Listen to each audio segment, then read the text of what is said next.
First radio ਤੇ programme visa talk time ਵਿੱਚ ਇੱਕ ਵਾਰ ਤੋਂ ਫਿਰ ਤੁਹਾਡਾ ਸਾਰਿਆਂ ਦਾ ਨਿੱਘਾ ਸਵਾਗਤ ਤੇ ਅੱਜ ਦੇ ਇਸ ਲਾਈਵ ਕੁਐਸਚਨ ਆਨਸਰ ਸੈਸ਼ਨ ਦੇ ਵਿੱਚ ਸਾਡੇ ਨਾਲ ਹੋਣਗੇ ਤਨਵੀ ਦੱਤ ਜੀ ਫਰੋਮ GNT ਮਾਈਗ੍ਰੇਸ਼ਨ ਤੇ ਉਹਨਾਂ ਤੋਂ ਆਪਾਂ ਕਿਸੇ ਵੀ ਵਿਸ਼ੇ ਤੇ ਜਿਹੜਾ ਸਵਾਲ ਪੁੱਛ ਸਕਦੇ ਹਾਂ ਐਜ਼ ਲੌਂਗ ਐਜ਼ ਕਿ ਉਹ ਮਾਈਗ੍ਰੇਸ਼ਨ ਰਿਲੇਟਡ ਤੁਹਾਡਾ ਸਵਾਲ ਹੋਵੇ ਤੇ ਆਸਟ੍ਰੇਲੀਆ ਦੇ ਮਾਈਗ੍ਰੇਸ਼ਨ ਦੇ ਰਿਲੇਟਡ ਸਵਾਲ ਹੋਵੇ ਤੇ ਉਹ ਤੁਹਾਨੂੰ ਜ਼ਰੂਰ ਜਵਾਬ ਦੇਣਗੇ।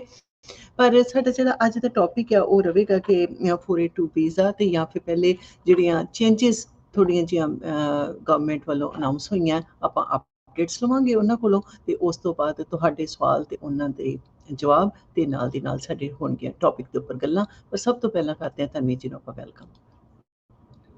ਤਨਵੀ ਜੀ ਬਹੁਤ ਬਹੁਤ ਸਵਾਗਤ ਤੁਹਾਡਾ ਇੱਕ ਵਾਰੀ ਫੇਰ ਤੇ ਬਹੁਤ ਬਹੁਤ ਥੈਂਕਸ ਸਾਡੇ ਵੱਲੋਂ ਇਨ ਐਡਵਾਂਸ। ਥੈਂਕ ਯੂ ਜੀ, ਥੈਂਕ ਯੂ ਸ਼ਮਾ ਜੀ। ਹਾਂਜੀ ਤੇ ਕਾਫੀ ਜ਼ਿਆਦਾ ਜਿਹੜਾ ਕੋਵਿਡ ਕਰਕੇ ਮਤਲਬ ਕਿ ਲੇਬਰ ਦੀ ਸ਼ਾਰਟੇਜ ਚੱਲ ਰਹੀ ਹੈ ਆਸਟ੍ਰੇਲੀਆ ਦੇ ਵਿੱਚ, ਸਟੂਡੈਂਟਸ ਨਹੀਂ ਸੀ ਆ ਰਹੇ, ਬੈਕਪੈਕਰਸ ਨਹੀਂ ਸੀ ਆ ਰਹੇ ਤੇ ਉਹਦੇ ਕਰਕੇ ਹੁਣ ਥੋੜ੍ਹੀਆਂ ਜਿਹੀਆਂ ਜਿਹੜੀਆਂ ਚੇਂਜਸ ਆ ਰਹੀਆਂ ਨੇ ਮਾਈਗ੍ਰੇਸ਼ਨ ਦੇ ਵਿੱਚ ਤੇ ਅਨਾਊਂਸਮੈਂਟ ਹੋ ਰਹੀਆਂ ਰੋਜ਼ ਕੁਛ ਨਾ ਕੁਛ ਸੁਣਨ ਨੂੰ ਮਿਲਦਾ ਤੇ ਮੈਨੂੰ ਲੱਗਦਾ ਕਿ ਸਾਰਿਆਂ ਤੋਂ ਪਹਿਲਾਂ ਆਪਾਂ ਸਰੋਤਿਆਂ ਦੇ ਨਾਲ ਜਿਹੜੀਆਂ ਅਪਡੇਟਸ ਆ ਉਹ ਕਰ ਲਈਏ ਰੀਨਿਊ ਤੇ ਫਿਰ ਉਸ ਤੋਂ ਬਾਅਦ ਆਪਾਂ ਤੁਹਾਡੇ ਜਿਹੜਾ ਤੁਸੀਂ ਟੌਪਿਕ ਲੈ ਕੇ ਆਏ ਹੋ ਉਹਦੇ ਤੇ ਗੱਲਬਾਤ ਕਰਾਂਗੇ ਤੇ ਸਰੋਤਿਆਂ ਵੱਲੋਂ ਜਿਹੜੇ ਸਵਾਲ ਹੋਣਗੇ ਫਿਰ ਉਹਨਾਂ ਦੇ ਜਵਾਬ। ਸ਼ੋਰ। ਸੋ ਸ਼ਮਾ ਜੀ ਬਿਲਕੁਲ ਰਾਈਟਫੁਲੀ ਐਕਚੁਅਲੀ ਸਟੇਟਡ ਕਿ ਇਸ ਟਾਈਮ ਵਰਕਫੋਰਸ ਦੀ ਇੰਨੀ ਘਾਟ ਹੈ ਔਰ ਆਪਾਂ ਮੰਨੀਏ ਨਾ ਮੰਨੀਏ ਸਟੂਡੈਂਟ ਵੀਜ਼ਾ ਜਿਹੜਾ ਸੀਗਾ ਜਿਹਨੂੰ ਸਟੂਡੈਂਟਸ ਨੂੰ ਇੱਕ ਪੁਆਇੰਟ ਤੇ ਇਹ ਕਹਿਤਾ ਗਿਆ ਸੀਗਾ ਕਿ ਤੁਸੀਂ ਆਪਣੀ ਕੰਟਰੀ 'ਚ ਵਾਪਸ ਚਲੇ ਜਾਓ ਜੇ ਤੁਹਾਨੂੰ ਲੱਗਦਾ ਤੁਸੀਂ ਨਹੀਂ ਸਰਵਾਈਵ ਕਰ ਰਹੇ ਹੋ।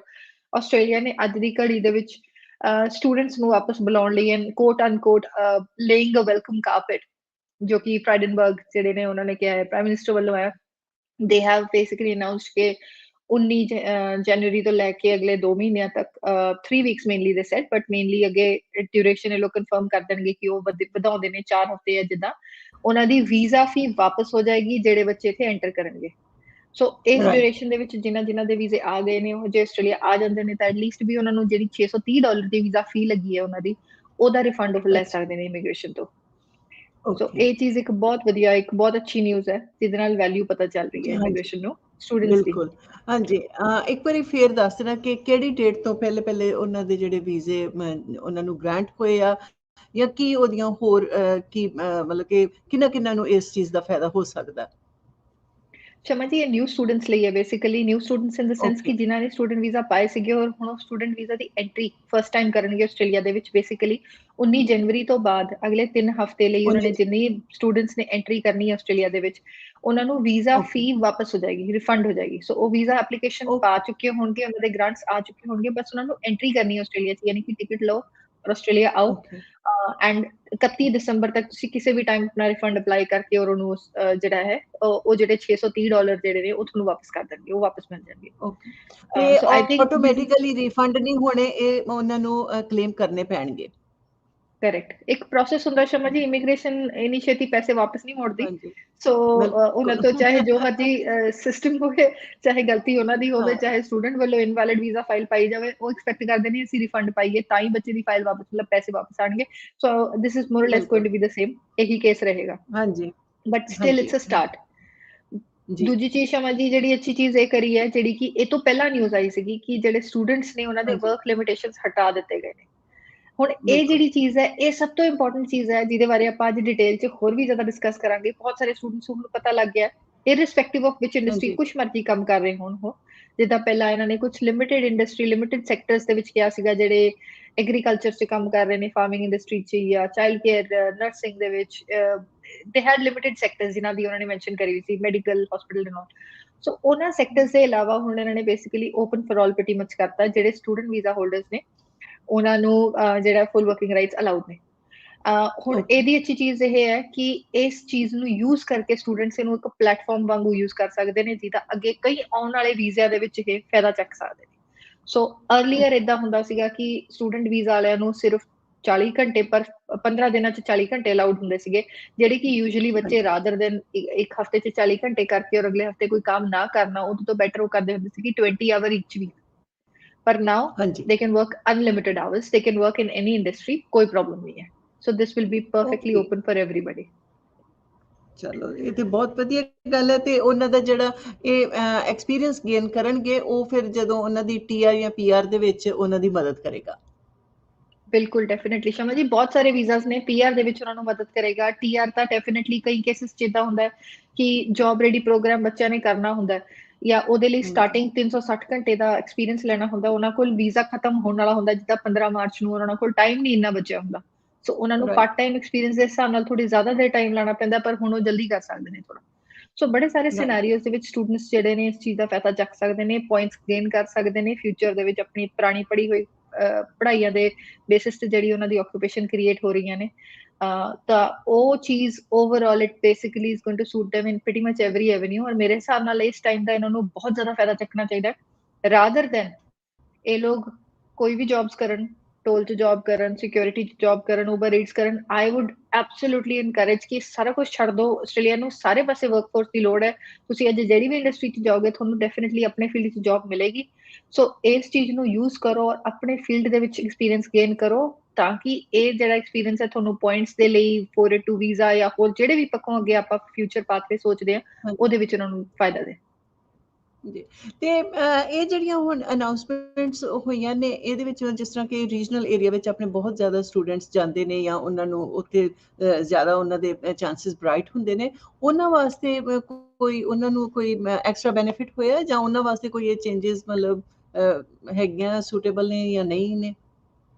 ਸ਼ਮਾ ਜੀ, ਐਕਚੁਅਲੀ ਇਹ basically everybody is basically gaining out of it. ਸਾਰਿਆਂ ਨੂੰ ਫਾਇਦਾ ਮਿਲ ਰਿਹਾ।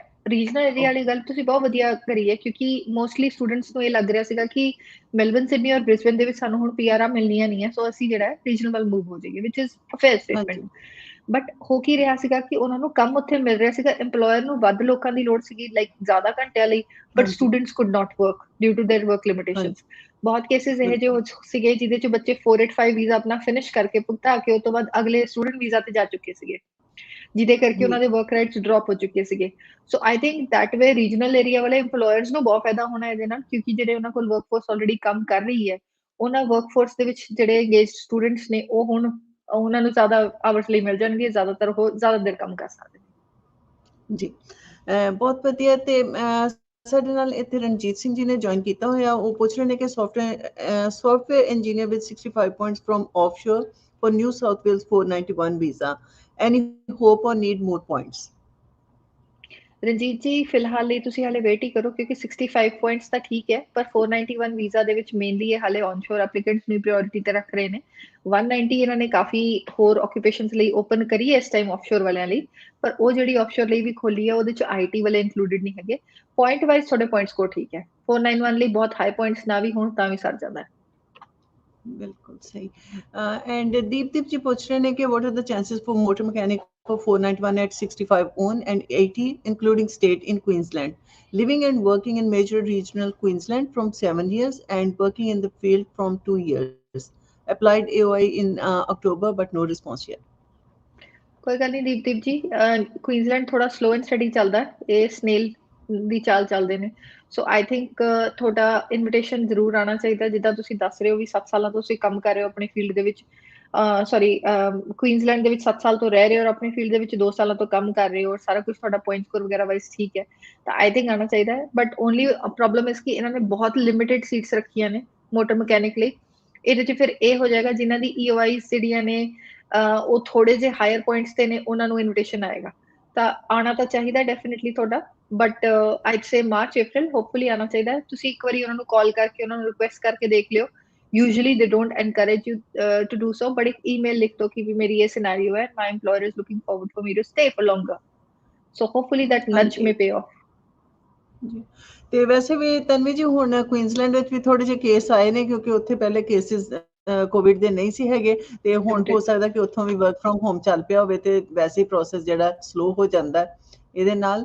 ਤੇ ਅੰਕੁਸ਼ ਬੰਧਨ ਜੀ ਪੁੱਛ ਰਹੇ ਨੇ ਕਿ what are the chances of 190 welder first class working as a welder in South Australia since last 3 months, done job ready from Melbourne? very good chance। the welder ਇੱਕ ਉਹਨਾਂ occupations ਚ ਆਉਂਦੀ ਹੈ ਜਿਹਦੇ ਚ ਇਹਨਾਂ ਨੇ 3 months ਦੀ ਰਿਕੁਆਇਰਮੈਂਟ ਰੱਖੀ ਹੋਈ ਸੀ ਕਿ ਜੇ ਤੁਸੀਂ ਆਪਣੇ ਫੀਲਡ ਚ ਕੰਮ ਕਰ ਰਹੇ ਹੋ, ਡੋਂਟ ਹੈਜ਼ਿਟੇਟ, ਇੱਕ ਵਾਰੀ ਰਿਕੁਆਇਰਮੈਂਟਸ ਚੈੱਕ ਕਰ ਲਿਓ, ਕਿਉਂਕਿ ਇਹ ਲੋਕ ਕਈ ਵਾਰੀ ਅਪਡੇਟ ਕਰ ਦਿੰਦੇ ਨੇ ਬਿਫੋਰ ਯੂ ਲਾਂਚ, ਬਟ ਤੁਹਾਡੀ ਨੋਮੀਨੇਸ਼ਨ ਡੈਫੀਨਿਟਲੀ ਆਣੀ ਚਾਹੀਦੀ ਹੈ। ਕੋਈ ਸਵਾਲ ਹੈ, ਕੋਈ ਕੁਇਰੀ ਹੈ, ਕੋਈ ਕਨਫਿਊਜ਼ਨ ਹੈ, ਤੁਸੀਂ ਡੈਫੀਨਿਟਲੀ ਸਾਨੂੰ ਕੰਟੈਕਟ ਕਰੋ ਤਾਂ ਕਿ ਅਸੀਂ ਇਸ ਚੀਜ਼ ਨੂੰ ਥੋੜੀ ਰਾਈਟਫੁਲੀ ਤੁਹਾਨੂੰ ਡਾਇਰੈਕਸ਼ਨ 'ਚ ਪਾਈਏ ਇਹਦੇ। ਜੀ ਐਂਡ ਸੋ ਨਾ ਜੀ ਮੈਲਬਨ ਤੋਂ ਪੁੱਛਦੇ ਨੇ ਕਿ wife enrolled in diploma leadership and complete 1 year college is not giving release letter and saying she has to study 6 months more. What to do? She wants to enroll in childcare teaching, or can she do cookery without release letter? What will be the best advice? ਸੋ ਜੀ ਮੈਨੂੰ ਤੁਹਾਡੀ wife ਦੇ visa ਦਾ ਔਰ ਬਹੁਤ ਸਾਰੀਆਂ ਚੀਜ਼ਾਂ ਦੇਖਣੀਆਂ ਪੈਣੀਆਂ। ਯੂਜੂਅਲੀ ਵੇਟਿੰਗ ਸੈਕਟਰ ਦੇ ਵਿੱਚ ਇੰਨਾ ਇਸ਼ੂ ਹੁੰਦਾ ਨਹੀਂ ਹੈ, ਬਟ ਆਈ ਹੈਵ ਸੀਨ ਕਿ ਪਾਸਟ ਦੇ ਵਿੱਚ ਕੇਸਿਸ ਹੋਏ ਨੇ ਜਿੱਥੇ ਕਿ ਐਪਲੀਕੈਂਟ ਨੇ अर्ਲੀ ਚਾਈਲਡਹੁੱਡ ਟੀਚਿੰਗ ਦੇ ਵਿੱਚ ਐਨਰੋਲ ਕਰਨ ਦੀ ਕੋਸ਼ਿਸ਼ ਕਰੀ ਹੈ, ਬਟ ਪਿਛਲੇ ਕਾਲਜ ਨੇ ਰਿਲੀਜ਼ ਨਹੀਂ ਕਰਿਆ, ਇਸ ਕਰਕੇ ਯੂਨੀ ਅੱਗੇ ਸੀਓਈ ਨਹੀਂ ਦੇ ਪਾਈ। ਸੋ ਜੇ ਹਾਲੇ ਉਹਨਾਂ ਦੀ ਇੱਕ ਨਵੀਂ ਸੀਓਈ ਪਈ ਹੈ ਜਿਹਦਾ ਹਾਲੇ ਤੱਕ 6 ਮੰਥਸ ਪੂਰੇ ਨਹੀਂ ਹੋਏ, ਫਿਰ ਡੈਫੀਨਿਟਲੀ ਇਹਨਾਂ ਨੂੰ 6 ਮਹੀਨੇ ਲਗਾਉਣੇ ਪੈਣੇ ਤੁਹਾਨੂੰ ਇਸ ਕੋਰਸ ਦੇ ਵਿੱਚ। I think I need more information. ਮੈਨੂੰ ਤੁਹਾਡੇ ਸੀਓਈਜ਼ ਚੈੱਕ ਕਰਨੀ ਪੈਣੀ ਔਰ ਤੁਹਾਡਾ ਵੀਜ਼ਾ ਕਿਹੜੇ ਸੈਕਟਰ 'ਚ ਮਿਲਿਆ ਉਹ ਚੈੱਕ ਕਰਨਾ ਪੈਣਾ। ਤਾਂ ਤੁਸੀਂ ਸਾਨੂੰ ਕੰਟੈਕਟ ਕਰਕੇ ਇਹਦੀ ਇਨਫੋਰਮੇਸ਼ਨ ਪ੍ਰੋਵਾਈਡ ਕਰੋ ਤਾਂ ਕਿ ਅੱਗੇ ਦੇਖੀਏ ਆਪਾਂ। ਜੀ ਐਂਡ ਹਾਂਜੀ ਸਤਿ ਸ਼੍ਰੀ ਅਕਾਲ ਬੁਲਾ ਰਹੇ ਨੇ ਬੋਬੀ ਜੀ ਤੁਹਾਨੂੰ। ਤੇ ਹਰਜੋਤ ਜਸਨ ਜੀ ਪੁੱਛ ਰਹੇ ਨੇ ਕਿ I launched my 491 visa file 9 months ago, occupation chef, South Australia onshore. Approximate how long it gonna take to finalize my application? I think ਤੁਸੀਂ 491 ਵੀਜ਼ਾ ਐਪਲੀਕੇਸ਼ਨ ਦੀ ਗੱਲ ਕਰ ਰਹੇ ਹੋ। ਅਸਿਊਮਿੰਗ 9 ਮੰਥਸ ਪੁਰਾਣੀ ਤੁਹਾਡੀ ਇਹ ਤਾਂ ਨਹੀਂ ਹੋਣਾ ਕਿ ਤੁਹਾਡੀ ਹਾਲੇ ਨੋਮੀਨੇਸ਼ਨ ਹੀ ਨਹੀਂ ਆਈ, ਕਿਉਂਕਿ ਉਹ ਤਾਂ ਫਿਰ ਪਿਛਲਾ ਫਾਈਨੈਂਸ਼ੀਅਲ ਈਅਰ ਆ ਜਾਏਗਾ। ਬਟ 491 ਵੀਜ਼ਾ ਨੂੰ ਬ੍ਰਦਰ 21 ਮਹੀਨੇ ਵੀ ਕਈਆਂ ਨੂੰ ਲੱਗ ਰਹੇ ਨੇ। ਬਟ ਇਹ ਅੱਛੀ ਨਿਊਜ਼ ਹੈ, ਗੁੱਡ ਨਿਊਜ਼ ਇਹ ਹੈ ਕਿ ਇਮੀਗ੍ਰੇਸ਼ਨ ਨੇ recently global processing time update ਕਰਿਆ, ਜਿਹਦੇ 'ਚ ਇਹਨਾਂ ਨੇ minimum 3 months and maximum 88 days ਯਾਨੀ ਕਿ 3 ਮੰਥਸ ਆਲਮੋਸਟ ਲਾ ਕੇ ਚਲੋ ਤੁਸੀਂ ਉਹਦਾ ਟਾਈਮ ਫਰੇਮ ਪਾਇਆ। So sorry, maximum 9 months ਦਾ ਟਾਈਮ ਫਰੇਮ ਪਾਇਆ, minimum 3 months and maximum 9 months, ਜਿਹਦੇ ਵਿਦਿਨ ਉਹ ਚਾਹੁੰਦੇ ਨੇ ਕਿ ਵੀ ਤੁਹਾਡੀ ਫਾਈਲਸ ਪ੍ਰੋਸੈਸ ਹੋ ਜਾਣ। ਸੋ ਹੁਣ ਤੁਹਾਡੀ ਕਾਫੀ ਜਲਦੀ ਕਾਫੀ ਲੋਕਾਂ ਦੀ ਫਾਈਲਸ ਦੇ ਆਊਟਕਮ ਦੇਖਣੇ ਸ਼ੁਰੂ ਕਰੋਗੇ, ਬਟ ਜਿਨ੍ਹਾਂ ਦੀ ਪਹਿਲਾਂ ਦੀ ਲੱਗੀਆਂ ਹੋਈਆਂ ਨੇ ਉਹਨਾਂ ਦੇ ਪਹਿਲਾਂ ਆਉਣ ਦੇ ਚਾਂਸਸ ਨੇ, ਐਸ ਲੌਂਗ ਐਸ ਸਾਰਿਆਂ ਦੀ ਫਾਈਲਸ ਡਿਸੀਜਨ ਰੈਡੀ ਹੈ। ਸੋ ਹਰਜੋਤ ਜੀ ਮੇਰਾ ਇਹੀ ਐਡਵਾਈਸ ਤੁਹਾਨੂੰ ਰਹੇਗੀ ਕਿ ਤੁਸੀਂ ਆਪਣੀ ਫਾਈਲ ਡਿਸੀਜਨ ਰੈਡੀ ਰੱਖੋ, ਪੁਲਿਸ ਕਲੀਅਰੈਂਸ ਦੋਨੇ ਇੰਡੀਆ ਦੀ ਇੱਥੇ ਦੀ ਆਪਣਾ ਮੈਡੀਕਲ ਸਭ ਕੁਝ ਅਪ ਟੂ ਡੇਟ ਰੱਖੋ। ਜੀ ਐਂਡ ਵੈਂਕਟ ਕਨੈਟੀ ਜੀ ਪੁੱਛ ਰਹੇ ਨੇ ਕਿ ਕਦੋਂ ਤੱਕ ਐਕਸਪੈਕਟ ਕਰ ਸਕਦੇ ਆ ਨਿਊ ਸਾਊਥ ਵੇਲਜ਼ ਦਾ ਜਨਵਰੀ round for 491? Well, I think Venkat, invitations for January round New South Wales would usually be expected in the first week of February. I had seen last windows to that they actually have exceeded the time and they've still kept on giving out certain invitations beyond that first week. But officially, it is from the 1st of February to the 7th of February. And Anand Pratap ji puch rahe ne ki solicitor 189 chance and I have 80 points. Absolutely good, very good score, good occupation, बड़ी limited profiles ਇਹਦੇ 'ਚ ਜਾਂਦੀਆਂ ਨੇ। In fact ਆਈ definitely encourage ਜਿਨ੍ਹਾਂ ਨੇ India 'ਚੋਂ law ਕਰਿਆ ਹੁੰਦਾ ਔਰ ਸਪੈਸ਼ਲੀ ਪ੍ਰੈਕਟਿਸ ਕਰਿਆ ਹੁੰਦਾ ਉਹਨਾਂ ਨੂੰ ਸੋਲਿਸਿਟਰ ਦੀ ਆਕੂਪੇਸ਼ਨ ਵੱਲ ਜ਼ਰੂਰ ਦੇਖਣਾ ਚਾਹੀਦਾ। You obviously have to add on certain courses ਜੇ ਤੁਸੀਂ ਬਾਹਰੋਂ ਪੜ੍ਹਾਈ ਕਰੀ ਹੈ। But to answer your question 189 ਦੇ ਸਕੋਪ ਤਾਂ ਤੁਹਾਡਾ ਅੱਛਾ ਹੈ। ਬਟ ਅਨੰਤ ਪ੍ਰਤਾਪ ਜੀ ਇਸ ਟਾਈਮ ਇਮੀਗ੍ਰੇਸ਼ਨ ਨੇ 189 ਇੰਸਟਾਲ ਕਰਿਆ ਹੋਇਆ ਸਿਰਫ ਉਹਨਾਂ ਆਕੂਪੇਸ਼ਨਸ ਨੂੰ ਦੇ ਰਹੇ ਨੇ ਜਿਹੜੇ ਕਿ ਮੈਡੀਕਲ ਰਿਲੇਟਡ ਨਹੀਂ ਆ, ਕੁਝ ਇੰਜੀਨੀਅਰਿੰਗ ਆਕੂਪੇਸ਼ਨਸ ਨੇ। So hopefully from July they will pick up for all the other applications. So I think ਜੁਲਾਈ ਤੋਂ ਬਾਅਦ ਐਕਸਪੈਕਟਡ ਹੋ ਸਕਦਾ ਹੈ invitation. And Karan Virk ji puch rahe ne ki 186 direct entry bricklayer waiting from 7 months. How long they take to process? I think ਕਰਨ ਜਿਹੜਾ ਮੈਂ ਜੇ ਦੇਖਾਂ ਤਾਂ ਰਾਉਂਡ ਅਬਾਊਟਸ ਤੁਸੀਂ ਲਾ ਕੇ ਚਲੋ 5 ਮਹੀਨਿਆਂ ਤੋਂ 15 ਮਹੀਨਿਆਂ ਦੇ ਵਿੱਚ ਦਾ ਟਾਈਮ ਲੱਗ ਰਿਹਾ। ਐਂਡ ਅਗੇਨ ਜੇ ਤੁਹਾਡੀ ਫਾਈਲ ਡਿਸੀਜਨ ਰੈਡੀ ਹੈ, ਸਾਰੇ ਤੁਹਾਡੇ ਕੋਲ ਜਿੰਨਾ ਵੀ ਜਿਹੜਾ ਵੀ ਰਿਕੁਆਇਰਡ ਡਾਕੂਮੈਂਟੇਸ਼ਨ ਸੀਗਾ ਉਹ ਅਪਲੋਡਡ ਹੈ ਤੁਹਾਡੀ ਫਾਈਲ ਤੇ, ਮੈਡੀਕਲ ਡਨ ਹੈ, ਤਾਂ eyed say probably in another 2 to 3 months Max ਆਉਣਾ ਚਾਹੀਦਾ। And Himanshu Dadwal ji puch rahe ne ki could you please comment on when the department will start processing onshore 887 visas? Any further comments on why they are delaying so long? People waiting from last 18 months. I am so sorry that you are actually in that position. ਇਹ ਤੁਸੀਂ ਇਕੱਲੇ ਨਹੀਂ ਹੋ, ਬਹੁਤ ਸਾਰੇ students ਬਹੁਤ ਸਾਰੇ ਲੋਕ ਨੇ। ਐਂਡ ਗਲੋਬਲ ਪ੍ਰੋਸੈਸਿੰਗ ਟਾਈਮ ਇਹਨਾਂ ਨੇ ਬਹੁਤ ਘੱਟ ਨਹੀਂ ਰੱਖਿਆ, ਰਾਉਂਡ ਅਬਾਊਟ ਤੁਸੀਂ ਲਾ ਕੇ ਚਲੋ ਆਲਮੋਸਟ 2 ਸਾਲ ਇਹ ਲਾ ਹੀ ਰਹੇ ਨੇ।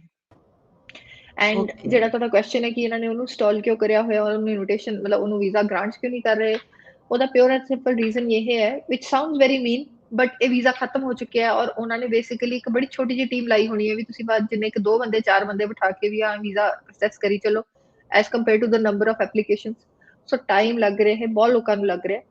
ਐਂਡ ਆਈ ਥਿੰਕ ਸ਼ਮਾ ਜੀ ਇੱਥੇ ਇੱਕ ਥੋੜੀ ਜਿਹੀ ਇਮੀਗ੍ਰੇਸ਼ਨ ਦੀ ਚਲਾਕੀ ਹੈ ਸ਼ੁੱਡ ਸੇ, ਅਗਰ ਜੇ ਮੈਂ ਕਹਾਂ ਵਿਦ ਆਲ ਡਿਊ ਰਿਸਪੈਕਟ, ਉਹ ਇਹ ਹੈ ਕਿ ਜਿੰਨਾ ਲੇਟ ਇਹ ਲੋਕ ਪੀਆਰ ਹੋਣਗੇ ਉਨਾ ਹੀ ਲੇਟ ਇਹਨਾਂ ਨੂੰ ਬੈਨੀਫਿਟਸ ਮਿਲਣੇ ਸ਼ੁਰੂ ਹੋਣਗੇ, ਜੇ ਆਪਾਂ ਬਿਲਕੁਲ ਗਵਰਨਮੈਂਟ ਬੈਨੀਫਿਟਸ ਦੀ ਗੱਲ ਕਰੀਏ। ਸੋ ਆਈ ਥਿੰਕ ਇਹ ਵੀ ਇੱਕ ਹਾਂਜੀ ਬਹੁਤ ਇੰਪੋਰਟੈਂਟ ਰੀਜ਼ਨ ਜਿਹੜਾ ਹੈ ਉਹ ਕਹਿ ਸਕਦੇ ਹਾਂ ਆਪਾਂ ਹੋਣਗੇ। ਬਿਲਕੁਲ। And Sandeep, Sandeep ji पूछ रहे हैं कि want to ask how long should continue to work in nominated occupation after lodging 190 South Australia chef, or can reduce the work hours to 25 per week? Well, Sandeep, if you genuinely got an opportunity somewhere else, ਕੋਈ ਗੱਲ ਨਹੀਂ, ਤੁਸੀਂ ਜੇ hours ਤੁਹਾਡੇ reduce ਹੋ ਰਹੇ ਨੇ ਕੋਈ ਇਸ਼ੂ ਨਹੀਂ ਹੈ। ਮੈਂ ਇਨਕਰੇਜ ਕਰਾਂਗੀ ਤੁਹਾਨੂੰ ਕਿ ਐਟਲੀਸਟ ਤੁਸੀਂ ਆਪਣੀ, ਜੇ ਤੁਸੀਂ ਉਹਨਾਂ ਨੂੰ ਕੰਟਰੈਕਟ ਦਿਖਾਇਆ ਸੀਗਾ ਮੇਰੇ ਕੋਲ ਹਲੇ ਸਾਲ ਦਾ 2 ਸਾਲ ਦਾ ਕੰਟਰੈਕਟ ਹੈ, ਐਟਲੀਸਟ ਉਹਦੇ ਚ ਥੋੜਾ ਤਾਂ ਫੋਲੋ ਥਰੂ ਕਰੋ। Ideally I would like to see you work ਜਦ ਤੱਕ ਤੁਹਾਡਾ ਵੀਜ਼ਾ ਗ੍ਰਾਂਟ ਨਹੀਂ ਹੁੰਦਾ ਐਟਲੀਸਟ। ਬਟ ਅਗੇਨ ਜੇ ਤੁਹਾਡੇ ਵਰਕ ਆਵਰਸ ਲਿਮਿਟ ਹੋ ਗਏ ਹੈ, ਐਮਪਲੋਇਰ ਨੂੰ ਹੋਰ ਬੰਦੇ ਮਿਲ ਗਏ ਨੇ ਜਾਂ whatever the reasons are, and ਤੁਸੀਂ ਥੋੜਾ ਘੱਟ ਕੰਮ ਕਰਦੇ ਹੋ, ਤਾਂ I think it should be fine as long as ਤੁਹਾਡੀ ਕੋਈ ਕੰਡੀਸ਼ਨ ਜਿਹੜੀਆਂ ਸੀਗੀਆਂ ਐਸ ਪਰ ਦ ਕੰਟਰੈਕਟ ਉਹ ਬ੍ਰੀਚ ਨਹੀਂ ਹੁੰਦੀਆਂ।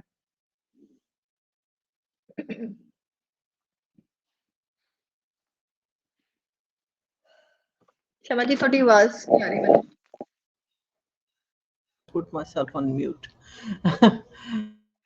ਹਾਂਜੀ ਅੰਕੁਸ਼ ਜੀ ਦਾ ਆਈ ਥਿੰਕ ਇਹਨਾਂ ਨੇ ਪਹਿਲੇ ਵੀ ਸਵਾਲ ਪੁੱਛਿਆ ਸੀਗਾ ਤੇ ਹਾਂਜੀ ਇਹਨਾਂ ਨੇ ਕੰਟੀਨਿਊਸ਼ਨ ਹੈ ਇਹਨਾਂ ਦੀ। ਹਾਂਜੀ he forgot to mention his points that he has 70 points including state for 190.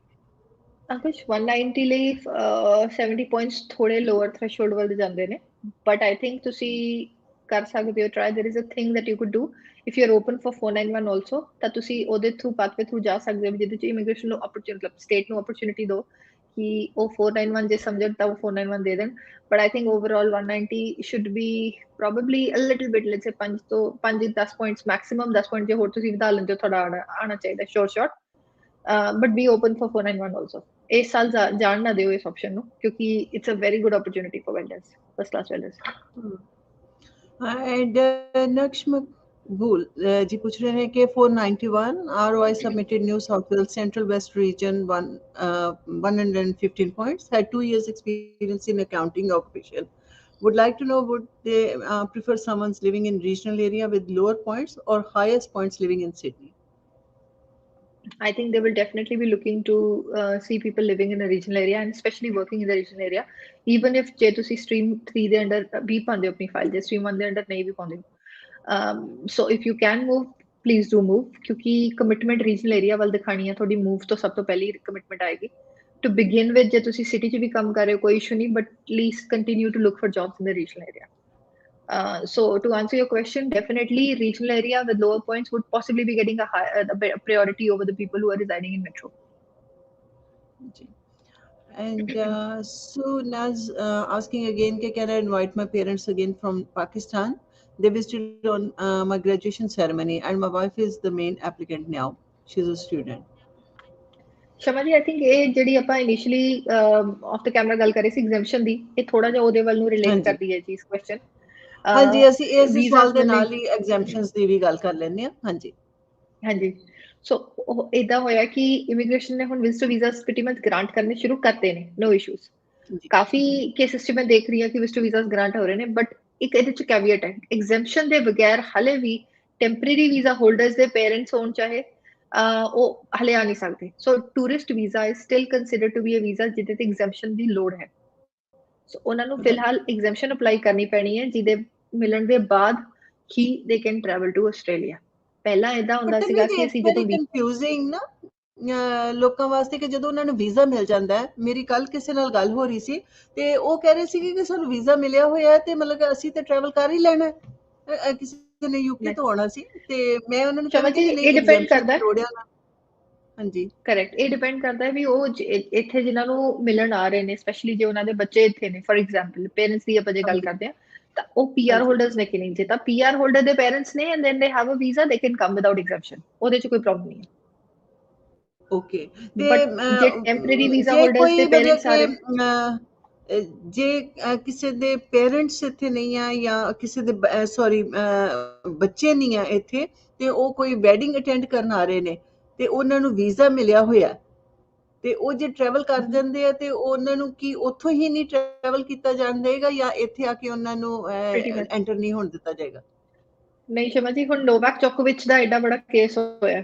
I mean, we've recently, obviously, you would have covered that also, है ना? कितना ज़्यादा ਹੁੰਦਾ ਕੀ ਹੈ ਕਿ ਜਦੋਂ ਤੁਹਾਨੂੰ ਇੱਕ ਵੀਜ਼ਾ ਗ੍ਰਾਂਟ ਹੁੰਦਾ ਹੈ, that is a normal process, but immigration ਨੇ ਕੀ ਕਰਿਆ ਹੋਇਆ ਕਿ ਜਿਹੜਾ 408 ਵੀਜ਼ਾ ਜਿਹੜਾ ਕਿ ਨੋਵਾਕ ਦਾ ਸੀਗਾ, ਉਹ ਐਗਜ਼ੈਂਪਸ਼ਨ ਵਾਲੇ ਵੀਜ਼ਾਸ ਦੇ ਅੰਡਰ ਨਹੀਂ ਆ ਰਿਹਾ ਸੀਗਾ, ਸੋ ਉਹਨਾਂ ਨੂੰ ਐਗਜ਼ੈਂਪਸ਼ਨ ਦੀ ਲੋੜ ਸੀਗੀ। So he actually came here with exemption, but ਉਹ ਗੱਲ ਹੋ ਰਿਹਾ ਵੀ ਬਾਅਦ ਚ ਜਿਹੜੇ ਐਕਸਟਰਾ ਐਡੀਸ਼ਨਲ ਇਸ਼ੂਜ਼ ਆਏ ਸੋ ਹੈ। ਮੇਨ ਥਿੰਗ ਇਜ਼ ਕਿ ਜਿਹੜੇ ਬੰਦੇ ਇਸ ਟਾਈਮ ਇੱਕ ਲਿਸਟ ਆਫ ਵੀਜ਼ਾਸ ਜਿਹੜੇ ਇਮੀਗ੍ਰੇਸ਼ਨ ਨੇ ਦਿੱਤੇ ਨੇ, ਜਿਹੜੇ ਕਿ ਇਮੀਗ੍ਰੇਸ਼ਨ ਕਾਫੀ ਰੈਂਡਮਲੀ ਅਪਡੇਟ ਕਰ ਰਹੀ ਹੈ। ਜੇ ਟੂਰਿਸਟ ਵੀਜ਼ਾ ਉਹਦੇ ਚ ਫਿਲਹਾਲ ਦੀ ਘੜੀ ਚ ਐਗਜ਼ੈਂਪਸ਼ਨ ਵਾਲੇ ਵੀਜ਼ਾ ਦੇ ਵਿੱਚ ਨਹੀਂ ਆਉਂਦਾ, ਮਤਲਬ ਕਿ ਉਹ ਐਗਜ਼ੈਂਪਟ ਨੇ to travel without a travel exemption, then they would not be allowed to even fly from that from the home country. ਉਹਨਾਂ ਨੂੰ ਰੋਕ ਦਿੱਤਾ ਜਾਏਗਾ ਉੱਥੇ। ਹਾਂਜੀ, ਕਿਉਂਕਿ ਜਦੋਂ ਵੀਜ਼ਾ ਗ੍ਰਾਂਟ ਹੋ ਰਿਹਾ ਹੈ ਲੋਕਾਂ ਵਾਸਤੇ ਤੇ ਇਹ ਕਾਫੀ ਜ਼ਿਆਦਾ ਕਨਫਿਊਜ਼ਿੰਗ ਹੈ ਕਈਆਂ ਵਾਸਤੇ ਕਿ ਸਾਨੂੰ ਵੀਜ਼ਾ ਗ੍ਰਾਂਟ ਹੋ ਗਿਆ। ਜਾਣ ਕੇ ਕੁਝ ਚੀਜ਼ਾਂ ਦੇ ਲੂਪ ਹੋਲਸ ਛੱਡ ਰਹੀ ਹੈ immigration. They are actually letting us guess on the basis of what is happening, ਕਿਉਂਕਿ ਬਹੁਤ ਸਾਰੀ ਚੀਜ਼ਾਂ ਤੇ ਇਹਨਾਂ ਨੇ ਕਿਹਾ ਸੀ ਹਾਲੇ ਨਹੀਂ ਅਸੀਂ ਸਟੂਡੈਂਟ ਨਹੀਂ ਬੁਲਾਉਣੇ, but luckily they have started inviting so many more students even before they came out and announced ਕਿ 50,000 ਸਟੂਡੈਂਟ ਆਲਰੇਡੀ ਆ ਚੁੱਕੇ ਆ। ਸੋ ਹੁਣ ਤੁਸੀਂ ਦੇਖੋ 15 ਦਸੰਬਰ ਨੂੰ ਇਹਨਾਂ ਨੇ ਓਪਨ ਕਰਿਆ ਸੀਗਾ ਟੂ 19 ਜਨਵਰੀ, ਜਦੋਂ ਕਿ ਇਮੀਗ੍ਰੇਸ਼ਨ ਮਿਨਿਸਟਰ ਨੇ ਜਾਂ ਸੌਰੀ ਆਪਣੇ ਟ੍ਰੈਜਰਰ ਨੇ ਔਰ ਪ੍ਰਾਈਮ ਮਿਨਿਸਟਰ ਨੇ ਅਨਾਉਂਸਮੈਂਟ ਕਰੀ ਸੀਗੀ, ਉਦੋਂ ਤੱਕ 43,000 ਸਟੂਡੈਂਟ ਆ ਚੁੱਕਿਆ ਸੀਗਾ ਆਲਰੇਡੀ। ਰਾਈਟ, ਠੀਕ ਹੈ ਜੀ। ਔਰ ਉਸ ਤੋਂ ਬਾਅਦ ਵੀਜ਼ਾ ਗ੍ਰਾਂਟ ਹੋਣੇ ਸ਼ੁਰੂ ਹੋ ਗਏ ਨੇ। ਸੋ ਇਸ ਟਾਈਮ ਵੀ ਫਿਲਹਾਲ ਦੀ ਸਿਚੁਏਸ਼ਨ ਦੇ ਵਿੱਚ ਆਫੀਸ਼ੀਅਲੀ ਤਾਂ ਇਹੀ ਹੈ ਕਿ ਵੀ ਵੀਜ਼ਾ ਜਿਨ੍ਹਾਂ ਨੂੰ ਗ੍ਰਾਂਟ ਹੋ ਰਿਹਾ ਸੋ ਹੋ ਰਿਹਾ, but they can not travel without a travel exemption. But again to be very honest, it's just we'll see as it comes। ਮੇਰੇ ਹਿਸਾਬ ਨਾਲ ਇਹ ਬਹੁਤ ਦੂਰ ਦੀ ਗੱਲ ਨਹੀਂ ਹੈ ਕਿ ਟੂਰਿਸਟ ਵੀਜ਼ਾ ਨੂੰ ਵੀ ਇਹਦੇ ਵਿੱਚ ਇਨਕਲੂਡ ਕੀਤਾ ਜਾਏਗਾ ਕਿ ਐਗਜ਼ੈਂਪਟ ਵੀਜ਼ਾਸ ਦੇ ਵਿੱਚ। ਦੈਟ ਮੀਨਸ ਵੀ ਮੇਰੇ ਹਿਸਾਬ ਨਾਲ March, and my expectations are around March, they should actually allow people to travel here on a tourist visa without requiring to have an exemption। but ਉਦੋਂ ਤੱਕ I'd say ਕਿ ਬੜਾ ਧਿਆਨ ਨਾਲ be very careful before you travel, because tickets ਤੁਸੀਂ ਲੈ ਲਓ, ਕਈ ਵਾਰੀ non refundable tickets ਹੁੰਦੀਆਂ ਨੇ, non transferable ਹੁੰਦੀਆਂ ਨੇ, ਸੋ ਉਹ exemption ਦੇ ਬਗੈਰ ਹਾਲੇ ਨਾ ਲਓ। and coming back to Sonu's question, ਜਿਹੜਾ ਉਹਨਾਂ ਨੇ ਪੁੱਛਿਆ ਕਿ ਮੇਰੇ ਵਾਈਫ ਦੇ ਪੇਰੈਂਟਸ ਜਾਂ ਮੇਰੇ ਪੇਰੈਂਟਸ ਹੁਣ ਇੱਥੇ ਆ ਸਕਦੇ ਨੇ ਕਿ ਨਹੀਂ, ਗੁੱਡ ਥਿੰਗ ਇਸ ਕਿ ਉਹ ਪਹਿਲਾਂ ਇੱਕ ਵਾਰੀ ਆ ਚੁੱਕੇ ਨੇ, ਸੋ ਉਹਨਾਂ ਨੂੰ ਟੂਰਿਸਟ ਵੀਜ਼ਾ ਮਿਲਣਾ ਥੋੜਾ ਆਸਾਨ ਹੋਏਗਾ। but again without travel exemption they cannot enter Australia। so I think it will be a better idea ਕਿ ਵੀਜ਼ਾ ਲਵਾ ਕੇ ਜੇ ਉਹਨਾਂ ਨੂੰ ਲੱਗਦਾ ਵੀ ਉਹ ਗ੍ਰਾਂਟਸ ਉਹਨਾਂ ਦੇ ਫਾਈਲ ਠੀਕ ਹੈ, ਸਟਰੋਂਗ ਹੈ, ਆ ਸਕਦੇ ਨੇ, ਬਟ ਵੀਜ਼ਾ ਲਗਾ ਕੇ ਰੱਖ ਲੈਣ ਤੇ ਐਗਜ਼ੈਂਪਸ਼ਨ ਦੇ ਬਗੈਰ ਨਹੀਂ ਆਣਗੇ। ਐਗਜ਼ੈਂਪਸ਼ਨ ਟਰਾਈ ਕਰਨ, ਬਟ ਐਗਜ਼ੈਂਪਸ਼ਨ ਅੱਜ ਦੀ ਘੜੀ ਚ ਮੋਸਟਲੀ I'd say ਹਾਲੇ ਵੀ ਮੈਡੀਕਲ ਜਾਂ ਕੋਈ ਸੋਲਿਡ ਰੀਜ਼ਨ ਤੇ ਮਿਲ ਰਹੀ ਹੈ। ਬਿਲਕੁਲ ਸਹੀ। ਤੇ ਆਨੰਦ ਪ੍ਰਤਾਪ ਜੀ ਕਹਿ ਰਹੇ ਨੇ ਕਿ for solicitor I have done my Juris Doctor from Monash in Melbourne, not overseas, and would that make a difference to my permanent residency? Anand, absolutely, and I'll tell you how। देखो, my answer is still the same for your previous question कि immigration 189 कदों invitation देगी, वो still हाले मेरे हिसाब ਨਾਲ जुलाई ਤੋਂ ਬਾਅਦ ਹੋਏਗਾ। ਬਟ ਲੇਟਲੀ ਇੱਕ ਗਵਰਨਮੈਂਟ ਨੂੰ ਮਾਈਗ੍ਰੇਸ਼ਨ ਪ੍ਰਪੋਜ਼ਲ ਇੱਕ ਤਰੀਕੇ ਨਾਲ ਆਪਾਂ ਲੇਮੈਨ ਟਰਮਸ ਚ ਕਹਿ ਦਈਏ, ਉਹ ਗਿਆ ਸੀਗਾ, ਜਿਹਦੇ ਵਿੱਚ ਸਪੈਸੀਫਾਈ ਕੀਤਾ ਗਿਆ ਸੀਗਾ ਕਿ ਜਿਹੜੇ ਸਟੂਡੈਂਟਸ, ਮਤਲਬ again it's a request and it's a proposal, if immigration implements that then it come in effect, ਕਿ ਜਿਹੜੇ ਸਟੂਡੈਂਟਸ ਅੱਛੀ ਯੂਨੀਵਰਸਿਟੀਜ਼ ਤੋਂ ਪੜ੍ਹੇ ਨੇ ਉਹਨਾਂ ਨੂੰ ਲੇਟਰ ਔਨ ਜੇ ਵੀਜ਼ਾ ਦੀ ਰਿਕੁਆਇਰਮੈਂਟਸ ਨੇ ਔਰ ਉਹਦੇ ਚ ਵਰਕ ਰਾਈਟਸ ਨੇ, ਤਾਂ then they should not be required to have a work experience, because as it is ਉਹਨਾਂ ਨੇ ਜਿਹੜੀ ਇੰਸਟੀਟਿਊਟ ਤੋਂ ਆਪਣੀ ਡਿਗਰੀ ਗੇਨ ਕਰੀ ਹੈ, ਉਹ ਇੰਸਟੀਟਿਊਟ ਜਿਹੜਾ ਉਹਦੀ ਇੱਕ ਰੈਪੂਟੇਬਲ ਮਤਲਬ ਉਹਦੀ ਰੈਪੂਟੇਸ਼ਨ ਹੈ ਵਰਲਡ ਵਾਈਡ। ਸੋ ਸਿੰਸ ਹੀ ਇਸ ਕੰਪਲੀਟਡ ਹਿਸ JD ਫਰਮ ਮੋਨਾਸ਼ ਯੂਨੀਵਰਸਿਟੀ, ਜਿਹੜੀ ਕਿ ਯੂਜੂਅਲੀ ਉਦੋਂ ਹੁੰਦੀ ਹੈ ਜੇ ਤੁਸੀਂ ਬੈਚਲਰ ਲਾਅ ਚ ਨਾ ਕਰਿਆ ਹੋਇਆ, ਤੁਸੀਂ ਆਸਟ੍ਰੇਲੀਆ ਆ ਕੇ ਜੋ ਲਾਅ ਚ ਪੜ੍ਹਨਾ ਚਾਹੁੰਦੇ ਹੋ। that way he absolutely is qualified for applying for a solicitor, ਕਿਉਂਕਿ I believe ਅਨੰਦ ਜੀ ਤੁਹਾਡੇ ਕੋਲ ਰਜਿਸਟ੍ਰੇਸ਼ਨ ਹੋਣੀ ਹੈ high court the, but wait ਕਰਨਾ ਪੈਣਾ ਜੁਲਾਈ ਤੱਕ। ਬਟ ਅਗਰ ਜੇ ਤੁਹਾਨੂੰ ਕਿਸੇ ਇਹੋ ਜਿਹੀ ਆਰਗੇਨਾਈਜੇਸ਼ਨ ਚ ਜੌਬ ਮਿਲਦੀ ਹੈ ਫॉर ਲਾਅ ਪਰਪਸਿਸ, ਜਿਹੜੀ ਕਿ ਹੈਲਥ ਰਿਲੇਟਡ ਹੈ ਜਾਂ ਵਿਕਟੋਰੀਆ ਦੇ ਟਾਰਗੇਟ ਸੈਕਟਰਸ ਦੇ ਨਾਲ ਰਿਲੇਟਡ ਹੈ, then you can also look for 190, then you can still be eligible to apply for 190 by falling in the target sector, ਜਿਹੜਾ ਕਿ ਮੈਂ ਪਾਸ ਚ ਦੇਖਿਆ ਕਿ ਬਹੁਤ ਸਾਰੀ non STEM occupations ਨੂੰ ਵੀ ਉਹਨਾਂ ਨੇ ਦਿੱਤਾ ਜਿਹੜੀ ਕਿ ਇਹਨਾਂ ਦੀ ਹੈ। so keep an eye out for 190 with jobs। And Santosh Bhandari ji puch rahe hai कि I'm so frustrated with this waiting game, Last time I asked you the same question and you told me to add some docs, but there's nothing to add anymore. I applied for Mhm. 190 as RN from Victoria. Contact November, but nothing till date. Where all my friends already got grants. I don't know Mhm. what should I do. Please suggest something. Yeah, Santosh, try waiting and is see not कि very good. Yeah, no, I understand the frustration Sharma ji क्योंकि मसा मसा invitation आता है invitation आने तो बाद फिर दोबारा इमिग्रेशन फिर इन्ना इन्ना टाइम 2 साल ला रही है इट्स अनफेयर बहुत ज्यादा अनफेयर है स्टूडेंट्स ने बिल्कुल। अपने ट्रिप्स रोके हुए ने दे वांट टू गो हाँ सी जी। देयर फैमिली कोविड करके कोई हाँ। अपनी फैमिलीज ਨੂੰ नहीं मिल सकिया so I think bridging visa ਤੇ ਵਿਚਾਰੇ ਵੈਸੇ ਨਹੀਂ ਟਰੈਵਲ ਕਰ ਪਾ ਰਹੇ unfortunately hmm, Santosh I really cannot add more to it unless I would say ਕਿ ਤੁਸੀਂ ਆਲਰੇਡੀ ਜੇ beyond the global processing time ਤੁਹਾਡਾ ਟਾਈਮ ਪੀਰੀਅਡ ਹੋ ਚੁੱਕਿਆ ਹੈ ਤੁਸੀਂ ਕੰਪਲੇਂਟ ਪਾ ਸਕਦੇ ਹੋ ਜਿਹੜੀ ਕਿ ਇਮੀਗ੍ਰੇਸ਼ਨ ਦੀ ਵੈਬਸਾਈਟ ਦੇ ਉੱਤੇ ਅਵੇਲੇਬਲ ਹੈ ਕੰਪਲੇਂਟ ਏਰੀਆ ਉਹਦੇ 'ਚ ਜਾ ਕੇ ਤੁਸੀਂ ਮੈਂਸ਼ਨ ਕਰ ਸਕਦੇ ਹੋ ਕਿ ਵੀ ਮੇਰੀ ਫਾਈਲ ਬਿਯੋਂਡ ਪ੍ਰੋਸੈਸਿੰਗ ਟਾਈਮ ਹੁਣ ਹੋ ਚੁੱਕੀ ਹੈ and I see no outcome on my file usually global processing time ਦੇ ਵਿੱਚ 15 ਤੋਂ 20 ਦਿਨ ਦੇ ਵਿੱਚ ਉਹ ਲੋਕ ਰਿਸਪੌਂਡ ਕਰਦੇ ਨੇ if they find कि थोड़ी इंक्वायरी रेलेवेंट है ਜਿਹੜੀ ਕਿ ਅਗਰ ਜੇ ਗਲੋਬਲ ਪ੍ਰੋਸੈਸਿੰਗ ਟਾਈਮ ਤੋਂ ਬਿਯੋਂਡ ਤੁਹਾਡੀ ਫਾਈਲ ਹੈ ਤਾਂ ਹੋਗੀ then ਉਹ relevant department ਨੂੰ forward ਕਰ ਦੇਣਗੇ which again can take a month or so to get an outcome from but ਤੁਹਾਨੂੰ 15 ਦਿਨਾਂ ਦੇ ਵਿੱਚ ਕੁਝ yes no ਤੁਹਾਨੂੰ ਪਤਾ ਚੱਲ ਜਾਏਗਾ ਵੀ ਉਹਨਾਂ ਨੇ ਕੁਝ ਕਰਨਾ ਹੈ ਕਿ ਨਹੀਂ but other than that it's just a waiting game as you mentioned there's nothing else you can do about it if your file is decision ready it is decision ready And Harvinder Gill जी पूछ रहे हैं कि any chance in horticulture field.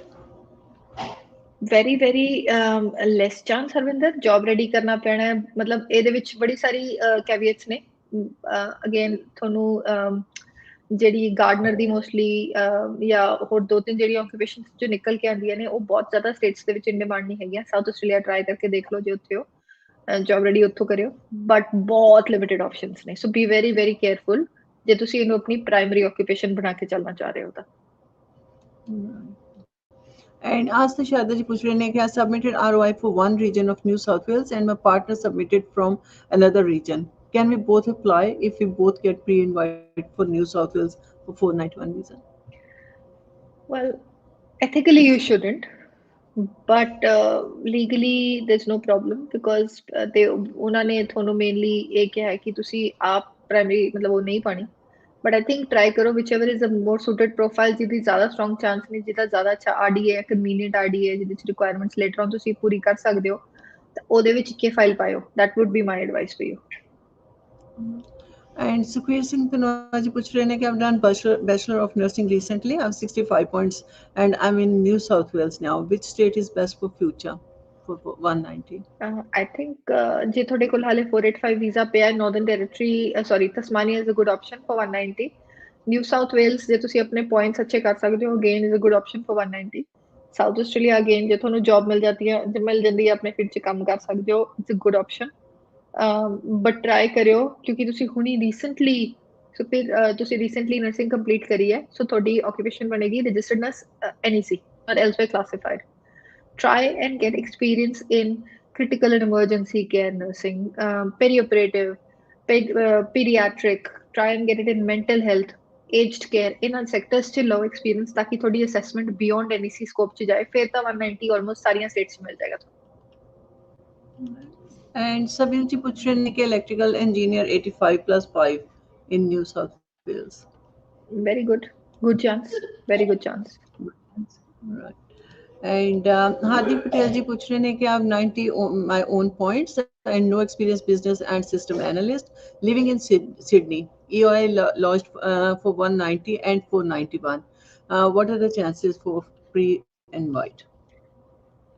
Hardik 190 at this stage no scope unfortunately for two reasons. Pehla reason that you don't have high enough points because at the moment there are profiles just sitting at 100 points there.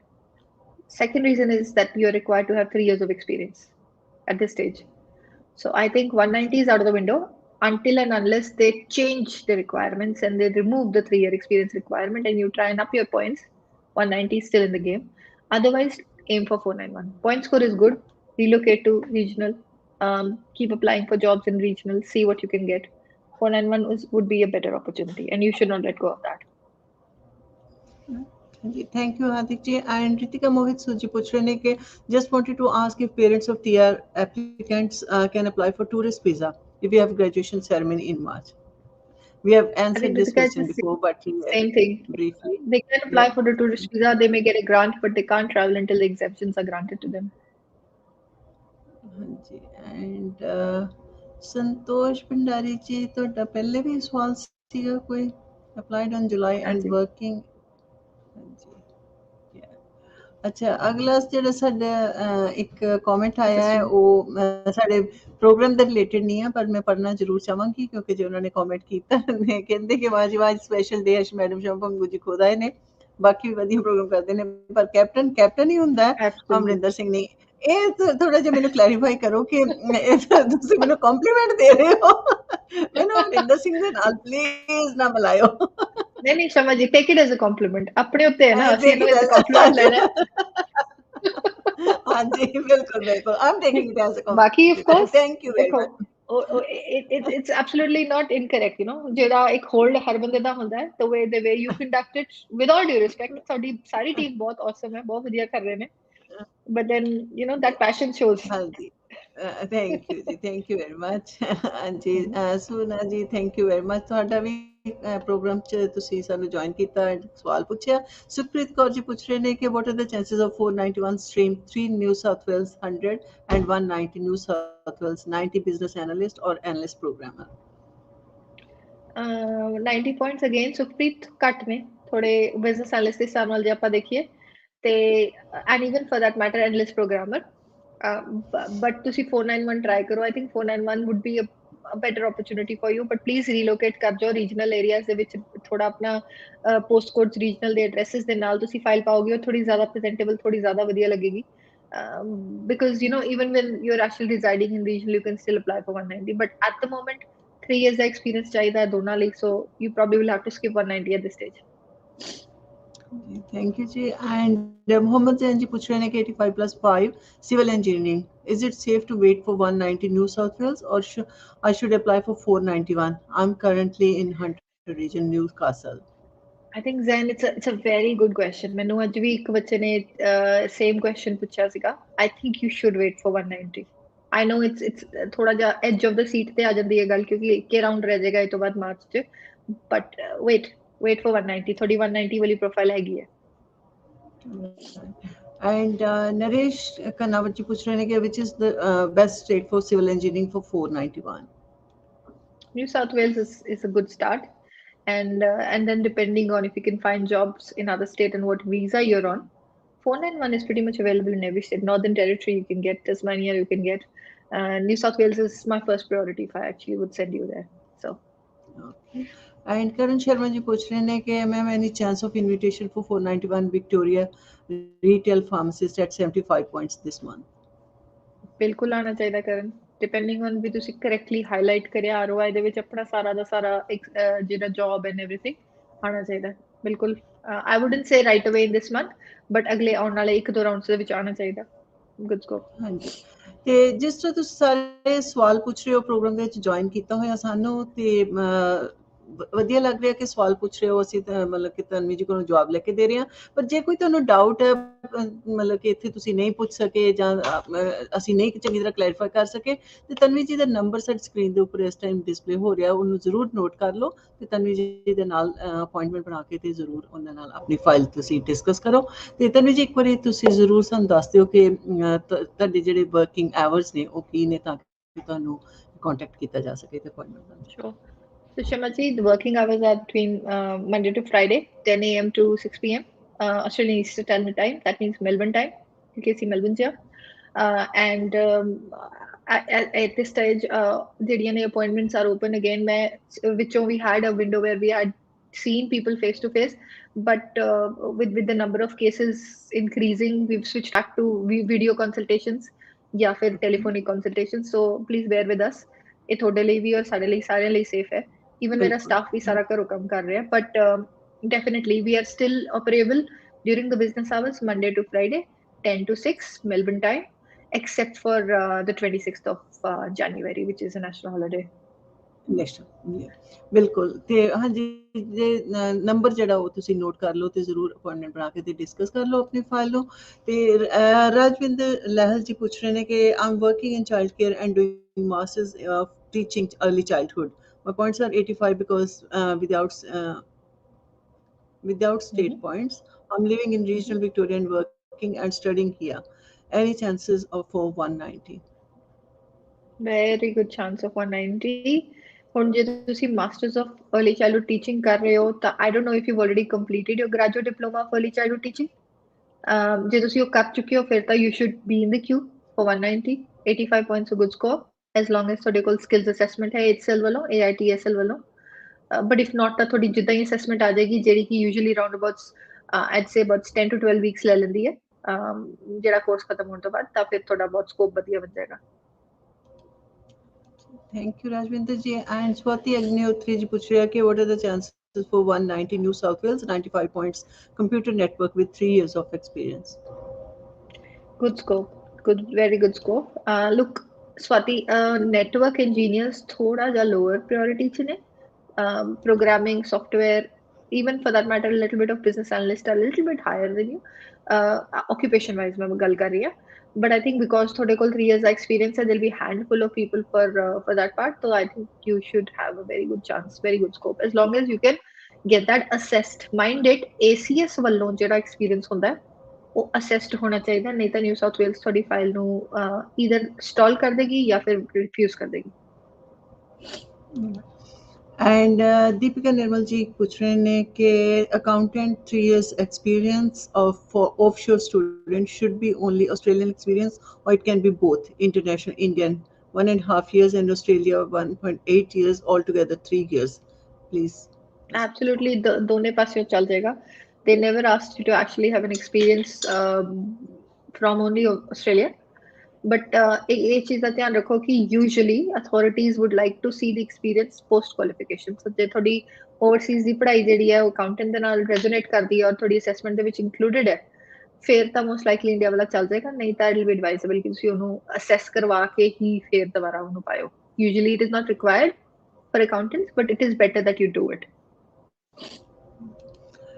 And Mohammed Zain ji puch rahe ke one more question please. I'm residing in New South Wales for more than 5 months. If I go abroad for 2 to 4 weeks, will I be violating condition for 3 months residence for 190 in New South Wales? Well, you won't be because ਤੁਸੀਂ New South Wales ਨੂੰ ਛੱਡ ਕੇ ਕਿਸੇ ਹੋਰ state 'ਚ ਨਹੀਂ ਗਏ. It's just that you were not present in Australia. ਤੁਸੀਂ ਜਦੋਂ ਗਏ ਹੋ ਤਾਂ ਵੀ New South Wales 'ਚ ਗਏ ਸੀ ਕਿ ਜਦੋਂ ਵਾਪਸ ਆਏ ਹੋ ਤਾਂ ਵੀ New South Wales 'ਚ ਆ ਰਹੇ ਹੋ so no issues. And Shazab Mir puch rahe ne ke 55 plus 15 for engineering professionals. NEC lodged ROI for Central West but currently residing in Riverina. Is there any chance for 491 and should I move to Central West? Well, see, if you move to Central West, it'll be a better idea. But because ਤੁਸੀਂ already अपनी file पा चुके होगे, ROI I'm assuming पा चुके हो, so I think that way it's not going to impact much, except for the fact कि ਤੁਸੀਂ try कर लो RDA ਨੂੰ एक quick email लिख देना move करके कि I've recently moved here and I'm looking for jobs here. But I think ये ਤੁਹਾਨੂੰ next window 'ਚ ज़्यादा फायदा देगा. Occupation wise it's okay, point wise it's okay, but move there to increase your probabilities. But otherwise, I think still okay.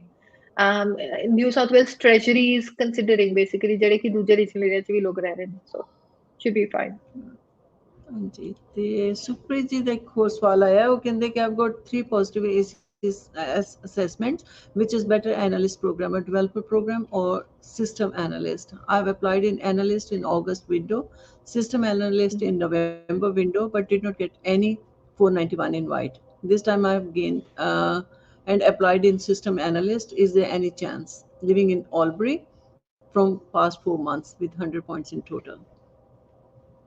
I think systems analyst is good. ठीक है, नहीं है थोड़ी problem नहीं होती कोई, but I think to be very honest, मेरी ਜਿਹੜੀ recent knowledge है ਜਿਹੜੀ ਚੀਜ਼ ਮੈਂ research ਕਰ ਰਹੀ ਹਾਂ ਔਰ ਜਿਹੜੀ ਮੈਂ ਇੱਕ ਦੋ seminars attend ਕਰੇ ਸੀਗੇ ਮੈਂ ਪਹਿਲਾਂ ਵੀ ਕਈ ਵਾਰੀ mention ਕਰਿਆ ਉਹਦੇ ਵਿੱਚ ਉਹਨਾਂ ਨੇ software side ਦਾ ਥੋੜਾ ਜ਼ਿਆਦਾ ਉਹ ਕਰਿਆ, so I think probably developer programmer would be a good option to explore.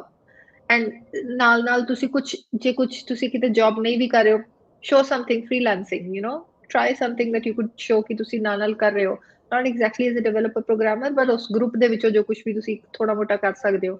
So I think developer programmer would be my choice, but systems analyst is still all right. It's not a bad option. March ਚ ਦੁਬਾਰਾ try ਕਰਨਾ ਪਿਆ ਤਾਂ then you probably look for more of a programming occupation.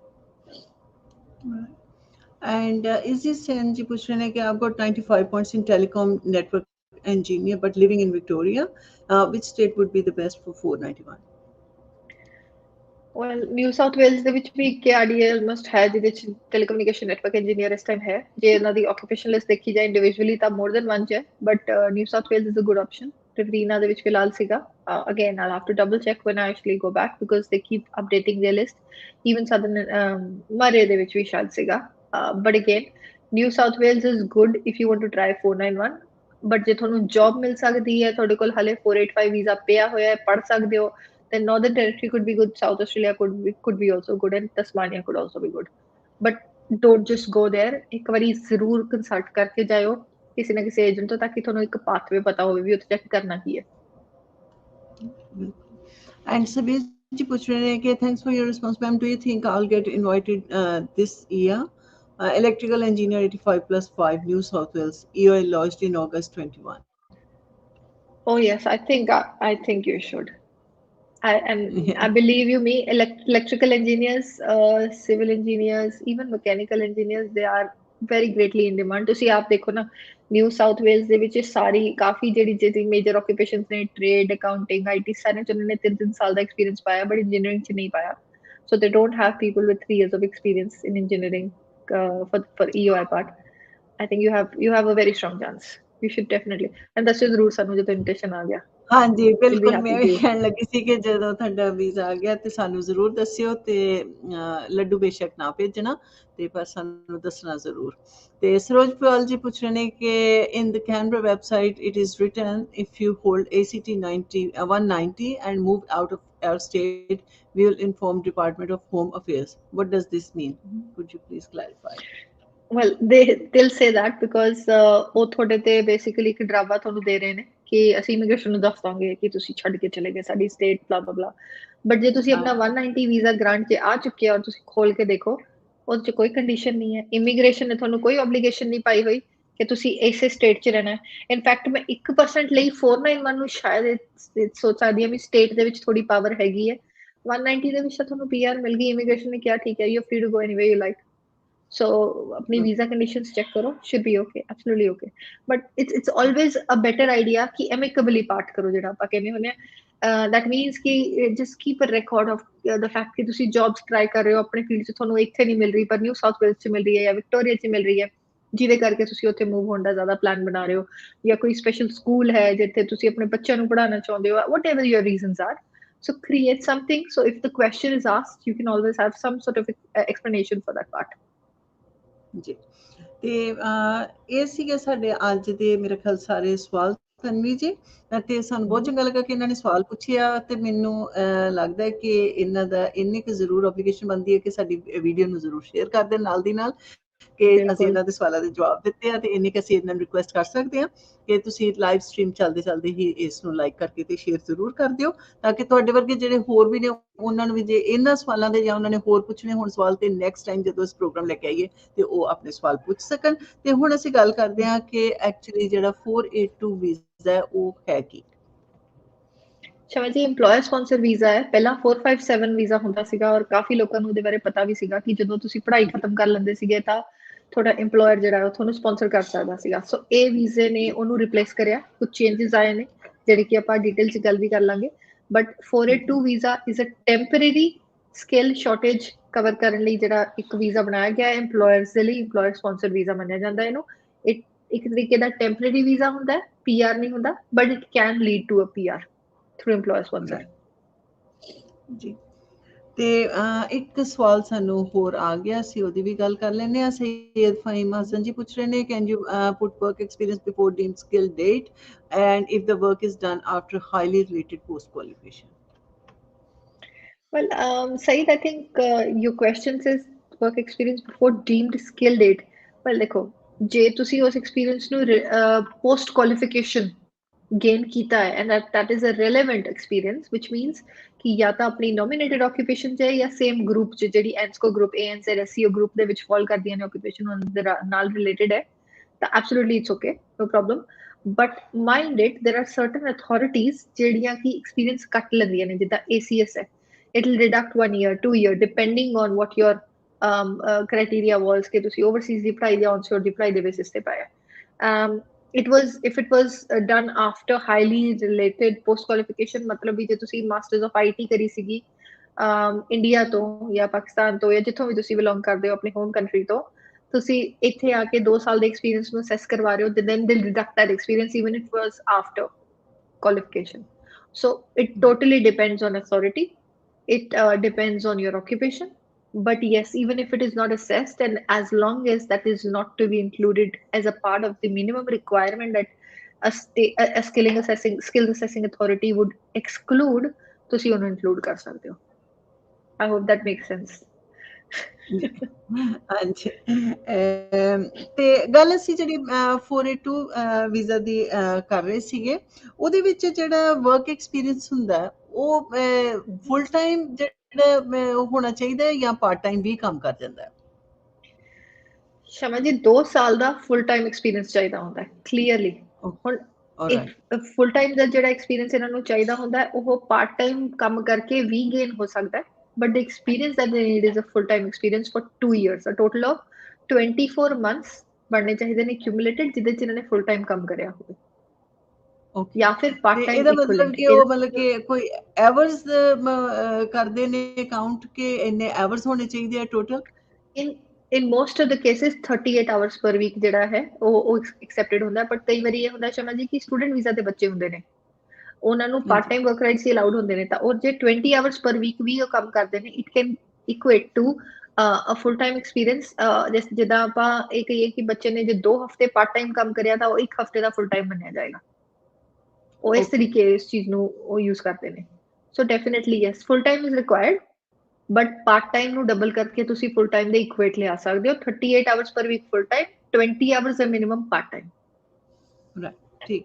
ਤੇ ਇਹ experience ਕਿੰਨਾ ਪੁਰਾਣਾ ਚੱਲ ਜਾਂਦਾ ਹੈ ਕਿ ਕਰੰਟਲੀ ਤੁਹਾਨੂੰ ਉਸ ਜੌਬ ਵਿੱਚ ਹੋਣਾ ਚਾਹੀਦਾ? ਇਹਦੇ ਬਾਰੇ ਵੀ ਥੋੜਾ ਜਿਹਾ ਜ਼ਰੂਰ ਦੱਸੋ. ਵੈਲ ਦੇਖੋ, ਤੁਹਾਨੂੰ ਆਪਣੇ ਫੀਲਡ ਦੇ ਵਿੱਚ ਫਿਲਹਾਲ ਦੀ ਘੜੀ 'ਚ ਜੇ ਤੁਸੀਂ ਨਹੀਂ ਵੀ ਕੰਮ ਕਰ ਰਹੇ ਹੋ ਨੋ ਪ੍ਰੋਬਲਮਸ, ਬਟ ਤੁਹਾਡਾ ਐਕਸਪੀਰੀਅੰਸ 5 ਸਾਲ ਤੋਂ ਜ਼ਿਆਦਾ ਪੁਰਾਣਾ ਨਹੀਂ ਹੋਣਾ ਚਾਹੀਦਾ.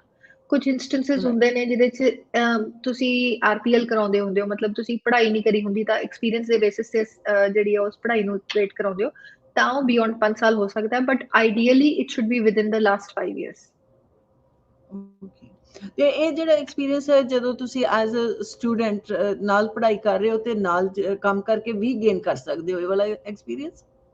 ਬਿਲਕੁਲ ਜੀ, ਐਸ ਲੌਂਗ ਐਸ ਤੁਸੀਂ ਓਵਰਸੀਜ਼ 'ਚ ਉਹਦੀ ਪੜ੍ਹਾਈ ਕਰੀ ਹੋਈ ਹੈ ਜਾਂ ਇੱਥੇ ਪਹਿਲਾਂ ਤੁਸੀਂ ਉਹਦੀ ਕੋਈ ਪੜ੍ਹਾਈ ਕਰੀ ਹੋਈ ਹੈ.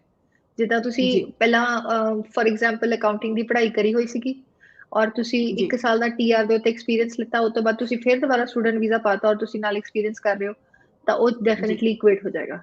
ਹਾਂਜੀ ਹਾਂਜੀ, ਸਰ ਕੋਲ ਇੱਥੇ ਇੱਕ ਦੋ ਸਵਾਲ ਹੋਰ ਆਏ ਨੇ. ਹਰਦੀਪ ਕੌਰ ਜੀ ਪੁੱਛ ਰਹੇ ਨੇ ਕਿ what about the work experience for applying for 482? It is pre or post study? Hardeep ਦੇਖੋ, ਸਿੰਪਲ ਮੈਥ ਹੈ ਜਿਹੜਾ ਹੁਣੀ ਆਪਾਂ ਕੁਐਸਚਨ ਦਾ ਆਨਸਰ ਕਰਿਆ. ਤੁਹਾਡਾ ਵਿਦਿਨ ਦ ਲਾਸਟ 5 ਸਾਲ ਫੁੱਲ ਟਾਈਮ ਐਕਸਪੀਰੀਅੰਸ ਹੋਣਾ ਚਾਹੀਦਾ ਜਾਂ ਡਬਲ ਪਾਰਟ ਟਾਈਮ ਹੋਣਾ ਚਾਹੀਦਾ ਔਰ ਪੋਸਟ ਕੁਆਲੀਫਿਕੇਸ਼ਨ ਹੋਣਾ ਚਾਹੀਦਾ. ਜੇ ਤੁਸੀਂ RPL ਕਰਾ ਰਹੇ ਹੋ, RPL ਦਾ ਮਤਲਬ ਹੈ ਵੀ ਤੁਹਾਡੇ ਕੋਲ ਐਕਸਪੀਰੀਅੰਸ ਵੱਧ ਹੈ ਬਟ ਤੁਹਾਡੇ ਕੋਲ ਸਰਟੀਫਿਕੇਟ ਨਹੀਂ ਸੀਗਾ, ਤਾਂ ਉਹ ਤੁਸੀਂ ਮਤਲਬ ਐਕਸਟਰਾ ਐਕਸਪੀਰੀਅੰਸ ਤੁਹਾਨੂੰ ਚਾਹੀਦਾ ਹੁੰਦਾ. ਬਟ ਓਵਰਆਲ ਜੇ ਤੁਸੀਂ ਗੱਲ ਕਰੋ ਤਾਂ ਤੁਹਾਡਾ ਪੋਸਟ ਕੁਆਲੀਫਿਕੇਸ਼ਨ ਚੱਲਦਾ ਐਕਸਪੀਰੀਅੰਸ ਸਾਰਾ. ਜੀ, ਐਂਡ ਨਰੇਸ਼ ਕਰਨਾਵਤ ਜੀ ਪੁੱਛ ਰਹੇ ਨੇ ਕਿ what are the chances in South Australia for civil engineer for 491? Well, Naresh, chances are good, but then you will be required to work. South Australia is asking for all the applicants to have some experience in their field, depending on the occupation. It's usually 6 months, 12 months, and 18 months, depending on the occupation. So I think for you, for 6 months, a minimum experience should be, you should have to be able to qualify. Ji. And Syed Fahim Hassan ji puch rahe ne, can we leave the 190 nominated state before 2 years? Will it create any problem in citizenship application? I don't see a reason why it should, but ਜਿੱਦਾਂ ਮੈਂ ਤੁਹਾਨੂੰ ਪਹਿਲਾਂ ਦੱਸਿਆ ਕਿ it is better ਕਿ ਤੁਸੀਂ records you just keep saving the records on what were the reasons ਕਿ ਤੁਸੀਂ jobs apply ਕਰ ਰਹੇ ਸੀਗੇ ਜਾਂ ਕੋਈ special health facility ਤੁਹਾਨੂੰ ਚਾਹੀਦੀ ਹੈ ਜਿਹੜੀ ਕਿ ਉੱਥੇ ਨਹੀਂ ਮਿਲ ਰਹੀ ਹੈ ਜਾਂ whatever the reasons were, ਤਾਂ ਤੁਸੀਂ ਉਹਨੂੰ ਉਹ ਰੱਖੋ, but ideally you should not have a problem moving to a different state in the 2-year period. ਹਾਂਜੀ, ਤੇ ਵਾਪਸ ਅਸੀਂ ਆਪਣੇ ਟੌਪਿਕ ਵੱਲੇ ਹੀ ਆਉਂਦੇ ਹਾਂ ਫਿਰ, ਕਿ ਆਕੂਪੇਸ਼ਨ ਦੇ ਰਿਲੇਟਡ ਵੀ ਜ਼ਰੂਰ ਦੱਸੋ ਕਿ ਜਿਹੜੀ ਤੁਸੀਂ ਸਟੱਡੀ ਕੀਤੀ ਹੈ ਕਿ ਉਸੇ ਹੀ ਫੀਲਡ ਵਿੱਚ ਹੀ ਤੁਹਾਡਾ ਕੰਮ ਹੋਣਾ ਚਾਹੀਦਾ ਜਾਂ ਜਿਹੜਾ ਐਕਸਪੀਰੀਅੰਸ ਹੈ ਉਹ ਹੋਰ ਵੀ ਕਿਸੇ ਵਿੱਚ ਕਾਊਂਟ ਕਰ ਮੰਨਿਆ ਜਾਏਗਾ? ਸ਼ਮਾ ਜੀ, ਇਦਾਂ ਹੁੰਦਾ ਕਿ ਆਸਟ੍ਰੇਲੀਆ ਨੇ ਔਰ ਨਿਊਜ਼ੀਲੈਂਡ ਬੇਸਿਕਲੀ ਇਹਨਾਂ ਨੇ ਐਨਸਕੋ ਬਣਾਇਆ, ANZSCO। ਹੁਣ ਉਹ government the bureau of statistics ਦੇ ਵਿੱਚ ਉਹ ਅਵੇਲੇਬਲ ਹੈ। ਉਹਦੇ ਵਿੱਚ ਉਹਨਾਂ ਨੇ ਡੀਟੇਲ ਦਿੱਤੀ ਹੋਈ ਹੈ ਆਕੂਪੇਸ਼ਨ ਦੀ, ਔਰ ਉਹਦੇ ਵਿੱਚ ਇੱਕ ਤਾਂ ਚੀਜ਼ ਹੁੰਦੀ ਹੈ ਕਿ ਤੁਹਾਡੀ ਨੋਮੀਨੇਟਿਡ ਆਕੂਪੇਸ਼ਨ, ਇੱਕ ਹੁੰਦੀ ਹੈ ਤੁਹਾਡੀ ਕਲੋਜ਼ਲੀ ਰਿਲੇਟਿਡ ਆਕੂਪੇਸ਼ਨ। ਸੋ ਉਹਦੇ ਵਿੱਚ ਗਰੁੱਪਸ ਨੇ ਜਿਹਦੇ ਵਿੱਚ ਬਾਕੀ ਇੱਕ ਆਕੂਪੇਸ਼ਨ ਦੇ ਗਰੁੱਪ ਦੇ ਅੰਡਰ 3-3 4-4 ਆਕੂਪੇਸ਼ਨਸ ਕਈ ਵਾਰੀ ਹੁੰਦੀਆਂ ਨੇ। ਸੋ ਜਿਹੜੀ ਤੁਸੀਂ ਕੁਐਸਚਨ ਪੁੱਛਿਆ ਹੈ ਕਿ ਤੁਹਾਡਾ ਐਕਸਪੀਰੀਅੰਸ ਆਪਣੀ ਐਗਜ਼ੈਕਟ ਨੋਮੀਨੇਟਿਡ ਆਕੂਪੇਸ਼ਨ 'ਚ ਹੋਣਾ ਚਾਹੀਦਾ ਹੈ, ਸੋ ਡੈਫੀਨਿਟਲੀ ਆਈ ਵੁੱਡ ਸੇ ਕਿ ਨੋਮੀਨੇਟਿਡ ਆਕੂਪੇਸ਼ਨ 'ਚ ਹੋਏਗਾ ਤਾਂ ਬੈਸਟ ਹੈ। ਬਟ ਜੇ ਕਲੋਜ਼ਲੀ ਰਿਲੇਟਿਡ ਜਿਹੜੀ ਕਿ ਸੇਮ ਗਰੁੱਪ ਦੇ ਵਿੱਚ ਫਾਲ ਕਰਦੀ ਹੈ, ਜੇ ਉਹਦੇ 'ਚ ਵੀ ਹੋਏਗਾ ਤਾਂ ਚੱਲੇਗਾ। ਜਿੱਦਾਂ ਅਕਾਊਂਟੈਂਟਸ ਦੇ ਨਾਲ ਟੈਕਸੇਸ਼ਨ ਅਕਾਊਂਟੈਂਟ ਰੈਜ਼ੋਨੇਟ ਕਰਦੀ ਹੈ, ਡਿਵੈਲਪਰ ਪ੍ਰੋਗਰਾਮਰਸ ਦੇ ਨਾਲ ਸੌਫਟਵੇਅਰ ਇੰਜੀਨੀਅਰ ਰੈਜ਼ੋਨੇਟ ਕਰਦੀ ਹੈ। ਸੋ ਡੈਫੀਨਿਟਲੀ ਇਟਸ ਓਕੇ। ਬਟ ਹਾਂ, ਇਹ ਹੈ ਕਿ ਜੇ ਤੁਸੀਂ ਇਹ ਦੇਖ ਕੇ ਚਲੋ ਕਿ ਉਹ ਜਿਹੜਾ ਐਕਸਪੀਰੀਅੰਸ ਹੈ ਉਹ ਤੁਸੀਂ ਪੜ੍ਹਾਈ ਦੇ ਨਾਲ ਨਾਲ ਕਰੋ, that would not be accepted. ਉਹ ਪੜ੍ਹਾਈ ਦੇ ਬਾਅਦ ਹੀ ਹੋਣਾ ਚਾਹੀਦਾ।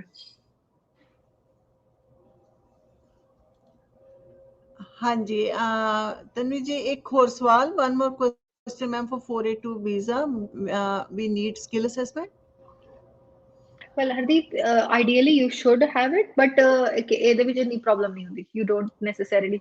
But since she's mentioned it, I think I should really highlight one thing, Shama ji.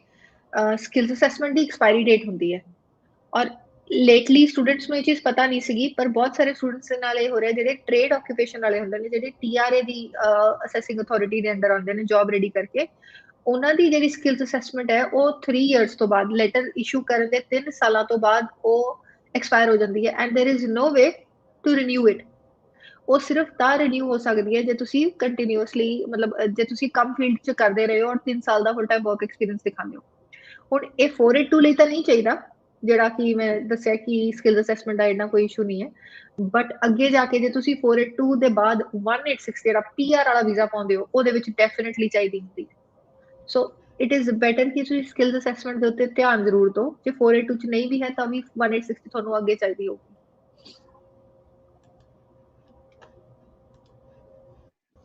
ਹਾਂਜੀ, ਐਂਡ ਇੱਕ ਹੋਰ ਸਵਾਲ ਆਇਆ ਕਿ chances of accounting for new South Wales 491 stream if working for 3 months with 7 each? Usman, September is the date that they have given. If you were working prior to that, ਕੋਈ problem ਨਹੀਂ ਹੈ, ਫਿਰ ਠੀਕ ਹੈ। But ਜੇ ਤੁਸੀਂ ਉਹ ਤੋਂ ਬਾਅਦ ਕੰਮ ਕਰ ਰਹੇ ਸੀਗੇ ਤਾਂ ਤੁਸੀਂ ਸਟਰੀਮ 3 ਦੇ ਅੰਡਰ ਹੀ ਕੰਸੀਡਰ ਕੀਤੇ ਜਾਓਗੇ। ਹਾਂਜੀ, ਐਂਡ ਕ੍ਰਾਂਤੀ ਡਿਲਨ ਭੋਗਲ ਜੀ ਪੁੱਛ ਰਹੇ ਨੇ ਕਿ 190 ਸ਼ੈਫ ਦੀ ਫਾਈਲ ਔਨਸ਼ੋਰ ਓਪਨਡ ਹੋਈ ਆ ਆਫਟਰ 1.5 years। ਹੁਣ ਅਕਤੂਬਰ ਸ਼ੈਫ ਮੰਗੀ ਸੀ, AFP ਮੰਗੀ ਸੀ, I think that's something। ਹਾਂਜੀ, I sent the very next day but still no response, it's been another 3 months। It's okay ਕ੍ਰਾਂਤੀ, ਇਟਸ ਵੈਰੀ ਨਾਰਮਲ। ਕਈ ਵਾਰੀ ਇਹ ਹੁੰਦਾ ਕਿ ਇੱਕ ਕੇਸ ਆਫਿਸਰ ਉਹਨੂੰ ਅਸੈਸ ਕਰਕੇ ਔਰ ਉਹ ਜਿਹੜੀ ਫਾਈਲ ਹੈ ਉਹ ਸਟਾਲ ਕਰ ਦਿੰਦਾ। ਅਗਲਾ ਕੇਸ ਅਫਸਰ ਜਦੋਂ ਆਉਂਦਾ ਔਰ ਉਹ ਦੇਖਦਾ ਕਿ ਤੁਹਾਡੀ ਰਿਕੁਆਇਰਮੈਂਟਸ ਮੀਟ ਹੋ ਗਈ ਹੈ 28 ਡੇਜ਼ ਜਿਹੜੇ ਦਿੱਤੇ ਸੀਗੇ ਉਹਦੇ ਵਿਦਨ, ਤਾਂ ਫਿਰ ਉਹ ਉਦੋਂ ਫਾਈਲ ਪਿਕ ਕਰਦਾ। ਕਈ ਵਾਰੀ ਉਹ 28 ਦਿਨ ਤੱਕ ਨਹੀਂ ਵੀ ਆਉਂਦਾ, ਉਹ 2-3 ਮਹੀਨੇ ਬਾਅਦ ਹੀ ਨਵਾਂ ਕੇਸ ਆਫਿਸਰ ਆਉਂਦਾ ਜਾਂ ਦੂਜਾ ਬੰਦਾ ਜਿਹੜਾ ਉਹਨੂੰ ਪਿਕ ਕਰਦਾ। ਸੋ ਆਈ ਥਿੰਕ ਇਹ ਚੈੱਕ ਕਰੋ ਕਿ ਫਰਦਰ ਅਸੈਸਮੈਂਟ ਵੱਲ ਨੂੰ ਤੁਸੀਂ ਭੇਜ ਦਿੱਤੀ ਆਪਣੀ file. There is a way you through which you can submit that document and then ਆਪਣੀ ਫਾਈਲ ਨੂੰ ਅੱਗੇ ਪੁਸ਼ ਕਰ ਚੁੱਕੇ ਹੋ। ਜੇ ਉਹ ਹੋ ਜਾਂਦੀ ਹੈ ਤਾਂ ਫਿਰ ਉਹ ਥੋੜੀ ਜ਼ਿਆਦਾ ਐਕਸਪੀਡਾਈਟ ਹੋ ਜਾਂਦੀ ਹੈ। ਹਾਂਜੀ, and Sayed Fahim Hassan ji ਪੁੱਛ ਰਹੇ ਨੇ ਕਿ if I get nominated 190 onshore and go to overseas and apply visa application from overseas, will I still get bridging visa because I already have an Australian visa? I know bridging visas are issued if you apply your visa from onshore. Absolutely सही, the very good question. बहुत घट ये चीज ਦੀ वो है information. You cannot get a bridging visa when you apply from overseas, but ਜੇ ਤੁਸੀਂ valid visa ਤੇ ਆਸਟ੍ਰੇਲੀਆ 'ਚ travel ਕਰਦੇ ਹੋ ਤਾਂ later on ਤੁਸੀਂ apply ਕਰ ਸਕਦੇ ਹੋ bridging visa. There is a process through which you can do that. But if you were holding a valid visa, ਜਦੋਂ ਤੁਸੀਂ overseas ਤੋਂ file apply ਕਰੀ ਸੀਗੀ ਔਰ ਉਹ visa bridging visa ਲੈਣ ਦੇ ਉਹਦੇ 'ਚ ਸੀਗਾ, ਤਾਂ definitely ਤੁਸੀਂ ਆਸਟ੍ਰੇਲੀਆ ਆ ਕੇ bridging visa ਪਾ ਸਕਦੇ ਹੋ ਉਹਦੇ 'ਚ. एंड अमीर इम्तियाज खान जी पूछ रहे हैं कि how strict immigration is with 482 work year requirements my wife have got 13 months of work experience but a company agreed to sponsor for 482. Amir, this is a question we were going to discuss. A very good question you asked. ਇਹਦੇ ਵਿੱਚ experience ਦੀ requirement technically 2 ਸਾਲ ਦੀ ਹੈ, ਤੁਹਾਨੂੰ ਸਾਰਿਆਂ ਨੂੰ ਆਪਾਂ ਦੱਸ ਚੁੱਕੇ ਆ. ਪਾਰਟ ਟਾਈਮ ਐਕਸਪੀਰੀਅੰਸ ਹੋਏ ਤਾਂ 4 ਸਾਲ ਲਾ ਲਓ, ਜੇ ਫੁੱਲ ਟਾਈਮ ਐਕਸਪੀਰੀਅੰਸ ਹੈ ਤਾਂ ਤੁਹਾਨੂੰ 2 ਸਾਲ ਦਾ ਐਕਸਪੀਰੀਅੰਸ ਚਾਹੀਦਾ ਹੁੰਦਾ ਹੈ. ਨਾਓ ਇਹਦੇ ਵਿੱਚ ਐਪਲੀਕੇਸ਼ਨ ਦੀ at a time of decision requirement ਹੈ 2 ਸਾਲ ਦੀ. ਦੇਖੋ 2 ਚੀਜ਼ਾਂ ਹੁੰਦੀਆਂ ਨੇ, ਇੱਕ at the time of lodgement ਔਰ ਇੱਕ at the time of grant, ਯਾਨੀ ਕਿ ਡਿਸੀਜਨ. ਸੋ ਜਦੋਂ ਕੇਸ ਆਫਿਸਰ ਤੁਹਾਡੀ ਫਾਈਲ ਤੇ ਅਪਾਇੰਟ ਕਰਿਆ ਜਾਂਦਾ ਹੈ, ਜੇ ਉਦੋਂ ਤੱਕ ਵੀ ਤੁਹਾਡਾ ਐਕਸਪੀਰੀਅੰਸ ਪੂਰਾ ਹੋ ਜਾਂਦਾ ਹੈ ਤਾਂ then it's not a problem. So but at any cost ਤੁਸੀਂ ਇਹ ਦੇਖੋ 13 months ਦੀ ਜੇ ਤੁਸੀਂ ਗੱਲ ਕਰਿਓ, ਹਾਲੇ 11 ਮਹੀਨੇ ਹੋਰ ਪਏ ਨੇ ਤੁਹਾਡੇ ਵਾਈਫ ਨੂੰ 2 years ਦਾ ਐਕਸਪੀਰੀਅੰਸ ਕੰਪਲੀਟ ਕਰਨ 'ਚ, and it's not taking 11 months for 482 to be granted. ਸੋ ਹੋਣਾ ਕੀ ਹੈ ਕਿ ਜੇ ਤੁਹਾਡੀ ਫਾਈਲ ਚੱਕੀ ਜਾਣੀ ਹੈ ਔਰ at the time of decision, ਯਾਨੀ ਕਿ ਜਦੋਂ ਤੁਹਾਡੀ ਫਾਈਲ ਪੈਣੀ ਹੈ, ਜਦੋਂ ਕੇਸ ਅਫਸਰ ਨੇ ਅਸੈਸ ਕਰਨੀ ਹੈ ਉਦੋਂ ਤੱਕ ਉਹਨਾਂ ਕੋਲ 2 ਸਾਲ ਦਾ ਐਕਸਪੀਰੀਅੰਸ ਨਹੀਂ ਹੋਏਗਾ, ਤਾਂ ਹੀ can always refuse the file. ਜੇ ਰਿਫਿਊਜ਼ ਕਰ ਦਿੰਦਾ ਹੈ ਤਾਂ ਏਟੀ 'ਚ ਜਾ ਸਕਦੇ ਹੋ. ਦੇਰ ਆਰ ਕੇਸਿਸ, ਮੈਂ ਕੇਸ ਸਟੱਡੀਜ਼ ਪੜ੍ਹੇ ਨੇ ਜਿਹਦੇ ਵਿੱਚ ਏਟੀ 'ਚੋਂ ਵੀ ਨਿਕਲ ਗਏ, ਕਿਉਂਕਿ at the time of AT assessment ਕਈ ਮੈਂਬਰਸ ਨੇ ਮੰਨੇ ਕਿ 2 ਸਾਲ ਦਾ ਐਕਸਪੀਰੀਅੰਸ ਹੋ ਗਿਆ. But I would avoid that process. ਮੈਂ ਇਹ ਐਡਵਾਈਸ ਕਰਾਂਗੀ, ਜੇ ਤੁਸੀਂ ਐਕਸਪੀਰੀਅੰਸ ਥੋੜਾ ਘੱਟ ਵੀ ਹੈ ਤੁਹਾਡਾ, ਤਾਂ don't have that, like the remaining experience should not exceed any more than a month or so. ਵੱਧ ਤੋਂ ਵੱਧ 2 ਮਹੀਨੇ, ਵੱਧ ਤੋਂ ਵੱਧ. Again, it depends on ਤੁਹਾਡੀ ਕਿਹੜੀ occupation and everything. But now since everybody is allowed to work full time, ਇਹਦੀ full opportunity ਦਾ ਫਾਇਦਾ ਲਓ. ਸਾਰੇ ਦੇ ਸਾਰੇ full time work ਕਰੋ. ਜਿਹੜਾ part time experience double ਕਰਨਾ ਸੀਗਾ ਉਹਨੂੰ full time ਵਾਂਗੂ ਕੰਮ ਕਰੋ, ਤਾਂ ਕਿ ਤੁਹਾਡਾ ਅੱਗੇ ਕੁਝ ਵੀ ਨਹੀਂ ਬਣ ਰਿਹਾ. ਸਪੈਸ਼ਲੀ ਟ੍ਰੇਡਸ ਵਾਲੇ ਜਿਨ੍ਹਾਂ ਦੀ ਅਸੈਸਮੈਂਟਸ ਖਤਮ ਹੋ ਰਹੀਆਂ ਨੇ, ਜਿਨ੍ਹਾਂ ਦੇ ਅੱਗੇ ਪਾਥਵੇ ਨਹੀਂ ਬਣ ਰਹੇ, ਉਸ ਐਕਸਪੀਰੀਅੰਸ ਨੂੰ ਟੋਟਲ ਕਰਕੇ ਔਰ ਆਪਣਾ 482 ਪਾਉਣ. ਬਹੁਤ ਕੇਸਿਸ ਦੇ ਵਿੱਚ ਇਦਾਂ ਦਾ ਹੋ ਰਿਹਾ ਸ਼ਮਾ ਜੀ, ਬੱਚਿਆਂ ਦੀ ਸਕਿੱਲ ਅਸੈਸਮੈਂਟ ਐਕਸਪਾਇਰ ਹੋ ਗਈਆਂ ਵੇਟ ਕਰਦੇ ਕਰਦੇ. ਤਾਂ I think this is a very good platform, very good opportunity for them to utilise ਇਹ ਫੁੱਲ ਵਰਕ ਰਾਈਟਸ ਵਾਲੀ ਜਿਹੜੀ ਕੰਡੀਸ਼ਨ ਸਾਨੂੰ ਦਿੱਤੀ ਗਈ ਹੈ ਇਮੀਗ੍ਰੇਸ਼ਨ ਵੱਲੋਂ. ਫਿਲਹਾਲ ਇਹ ਲੀਗਲੀ ਅਲਾਉਡ ਹੈ, ਦੇ ਨਾਟ ਬ੍ਰੀਚਿੰਗ ਐਨੀ ਕੰਡੀਸ਼ਨਸ. ਸੋ ਬਟ ਧਿਆਨ ਰੱਖਿਓ, ਸਟਾਰਟਿੰਗ ਟੂ ਐਂਡ ਜਦੋਂ ਤੁਸੀਂ ਕੰਮ ਕਰ ਰਹੇ ਹੋ ਉਦੋਂ ਤੱਕ ਇਮੀਗ੍ਰੇਸ਼ਨ ਨੇ ਉਸ ਚੀਜ਼ ਨੂੰ ਅਲਾਉ ਕਰਿਆ ਹੋਇਆ. ਦ ਮੋਮੈਂਟ ਦੇ ਸੇ ਕਿ no you have to go back to part time, from that day onwards you should stop working full time. ਬਿਲਕੁਲ. ਤੇ ਜਿੱਥੇ ਕੋਵਿਡ ਨੇ ਜੀ ਬਹੁਤ ਨੁਕਸਾਨ ਕੀਤਾ, ਉੱਥੇ ਚਲੋ ਕਈਆਂ ਦਾ ਇਹਦੇ ਨਾਲ ਫਾਇਦਾ ਵੀ ਜੇ ਹੋ ਜਵੇ ਤੇ ਕੋਈ ਮਾੜੀ ਗੱਲ ਨਹੀਂ ਹੈ. ਸੋ ਯੂਟਿਲਾਈਜ਼ ਕਰਨਾ ਆਉਣਾ ਚਾਹੀਦਾ. ਐਂਡ ਇਸ਼ਾਨ ਪ੍ਰੈਸ਼ਰ ਜੀ ਪੁੱਛ ਰਹੇ ਨੇ ਕਿ what are the chances for telecommunications engineering? Ishan, network engineering ਚ ਵੀ assessment ਕਰਾ ਲਓ, and I would say 491 is a good option. Probably South Australia try karo. If you have visa remaining, try and get a job there. But at the moment I'd say 189 is clearly not possible.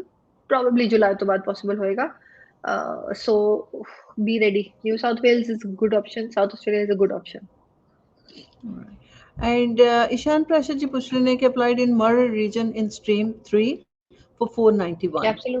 Absolutely Ishan, no issues.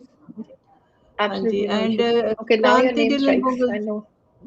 ਜੀ ਇਹਨਾਂ ਦਾ ਦੂਸਰਾ ਸਵਾਲ ਹੈ, ਕਹਿੰਦੇ ਕਿ ਪਹਿਲੇ ਸਵਾਲ ਵਾਸਤੇ ਥੈਂਕ ਯੂ ਕਰਦੇ ਨੇ, ਤੇ ਕਹਿੰਦੇ ਕਿ ਮਾਈ ਸਨ 3 months old offshore BVB ਤੇ ਭੇਜਿਆ ਸੀ, ਹਾਂਜੀ ਬ੍ਰਿਜਿੰਗ ਵੀਜ਼ਾ ਤੇ, and as we are waiting for 190 onshore, so ਉਹਨੂੰ ਟੂਰਿਸਟ ਵੀਜ਼ਾ ਮਿਲੇਗਾ.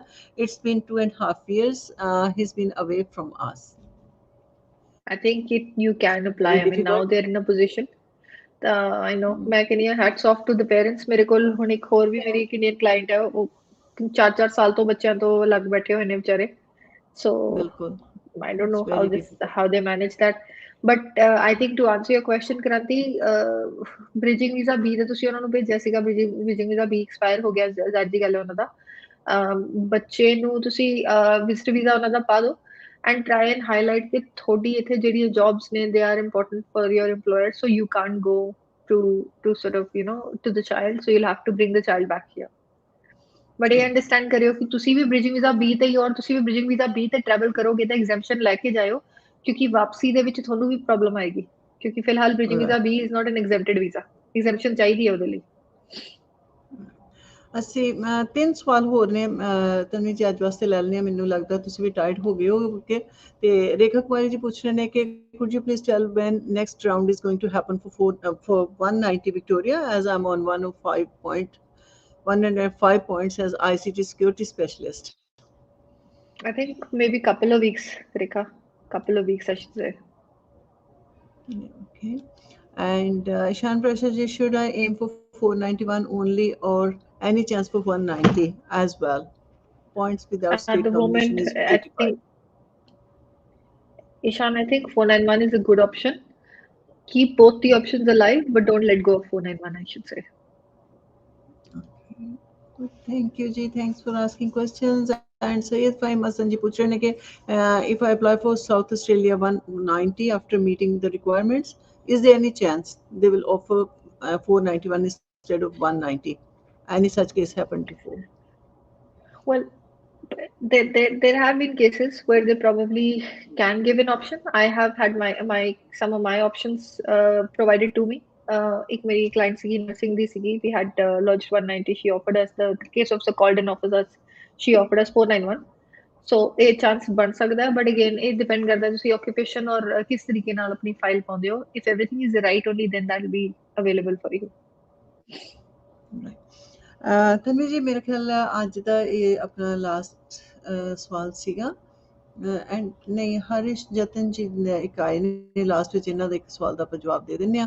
ਤੇ hi ma'am, we got 190 invitation by chief as Victoria, how long chef chef ਨਹੀਂ ਹਾਂਜੀ for chef as Victoria, how long it will get to get nomination approved?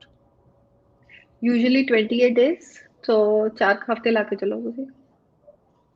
Okay, ਤੇ I think ਹੁਣ ਅਸੀਂ ਇਜਾਜ਼ਤ ਲੈ ਲਈਏ। ਬਿਲਕੁਲ ਜੀ। 15 ਦਿਨਾਂ ਦੇ ਬਾਅਦ ਫਿਰ ਟੌਪਿਕ ਅਸੀਂ ਆਲਮੋਸਟ ਆਈ ਥਿੰਕ ਕਵਰ ਆਪਣਾ ਕਰ ਹੀ ਲਿਆ ਸੀਗਾ। ਕੁਝ ਸਵਾਲਾਂ ਦੇ ਵਿੱਚੋਂ ਹੋ ਗਿਆ ਤੇ ਕੁਝ ਅਸੀਂ ਉਸ ਤਰ੍ਹਾਂ ਕਰ ਲਿਆ, ਤੇ ਜਿਹੜਾ ਰਹਿੰਦਾ ਹੋਏਗਾ ਉਹ ਫਿਰ ਅਸੀਂ 15 ਦਿਨਾਂ ਤੋਂ ਬਾਅਦ ਮਤਲਬ ਕਿ ਕਰ ਲਵਾਂਗੇ ਫਿਰ ਇਸ ਨੂੰ ਕਵਰ। ਤੇ ਮੈਨੂੰ ਲੱਗਦਾ ਕਿ ਹੁਣ ਥੈਂਕਸ ਕਰਨਾ ਬਣਦਾ ਤੁਹਾਡਾ, ਕਾਫੀ ਟਾਈਮ ਤੁਸੀਂ ਦਿੱਤਾ ਸਾਡੇ ਸਰੋਤਿਆਂ ਨੂੰ। ਥੈਂਕ ਯੂ ਹਾਂਜੀ, ਬਹੁਤ ਬਹੁਤ ਸ਼ੁਕਰੀਆ ਤੁਹਾਡਾ। ਹਾਂਜੀ, ਬਹੁਤ ਬਹੁਤ ਸ਼ੁਕਰੀਆ, ਤੇ ਮਿਲਦੇ ਆ 15 ਦਿਨਾਂ ਦੇ ਬਾਅਦ। ਧੰਨਵਾਦ। Good night. ਹਾਂਜੀ, ਸੋ ਇਹ ਸਨ ਜੀ ਤਨਵੀ ਦੱਤ ਜੀ ਫਰੋਮ GNT ਮਾਈਗ੍ਰੇਸ਼ਨ, ਜਿਨ੍ਹਾਂ ਨੇ ਤੁਹਾਡੇ ਸਵਾਲਾਂ ਦੇ ਜਵਾਬ ਔਰ ਆਪਣੇ ਟੌਪਿਕ ਦੇ ਉੱਪਰ ਫੁੱਲ ਡਿਸਕਸ਼ਨ ਤੁਹਾਨੂੰ ਇਨਫੋਰਮੇਸ਼ਨ ਦਿੱਤੀ। ਤੇ ਮੈਨੂੰ ਵੀ ਹੁਣ ਤੁਸੀਂ ਦੇਵੋ ਇਜਾਜ਼ਤ, ਤੇ ਤੁਸੀਂ ਸੁਣਦੇ ਰਹੋ ਸਾਂਝੀਵਾਸ ਰੇਡੀਓ, ਆਵਾਜ਼ ਦਿਲਾਂ ਦੀ।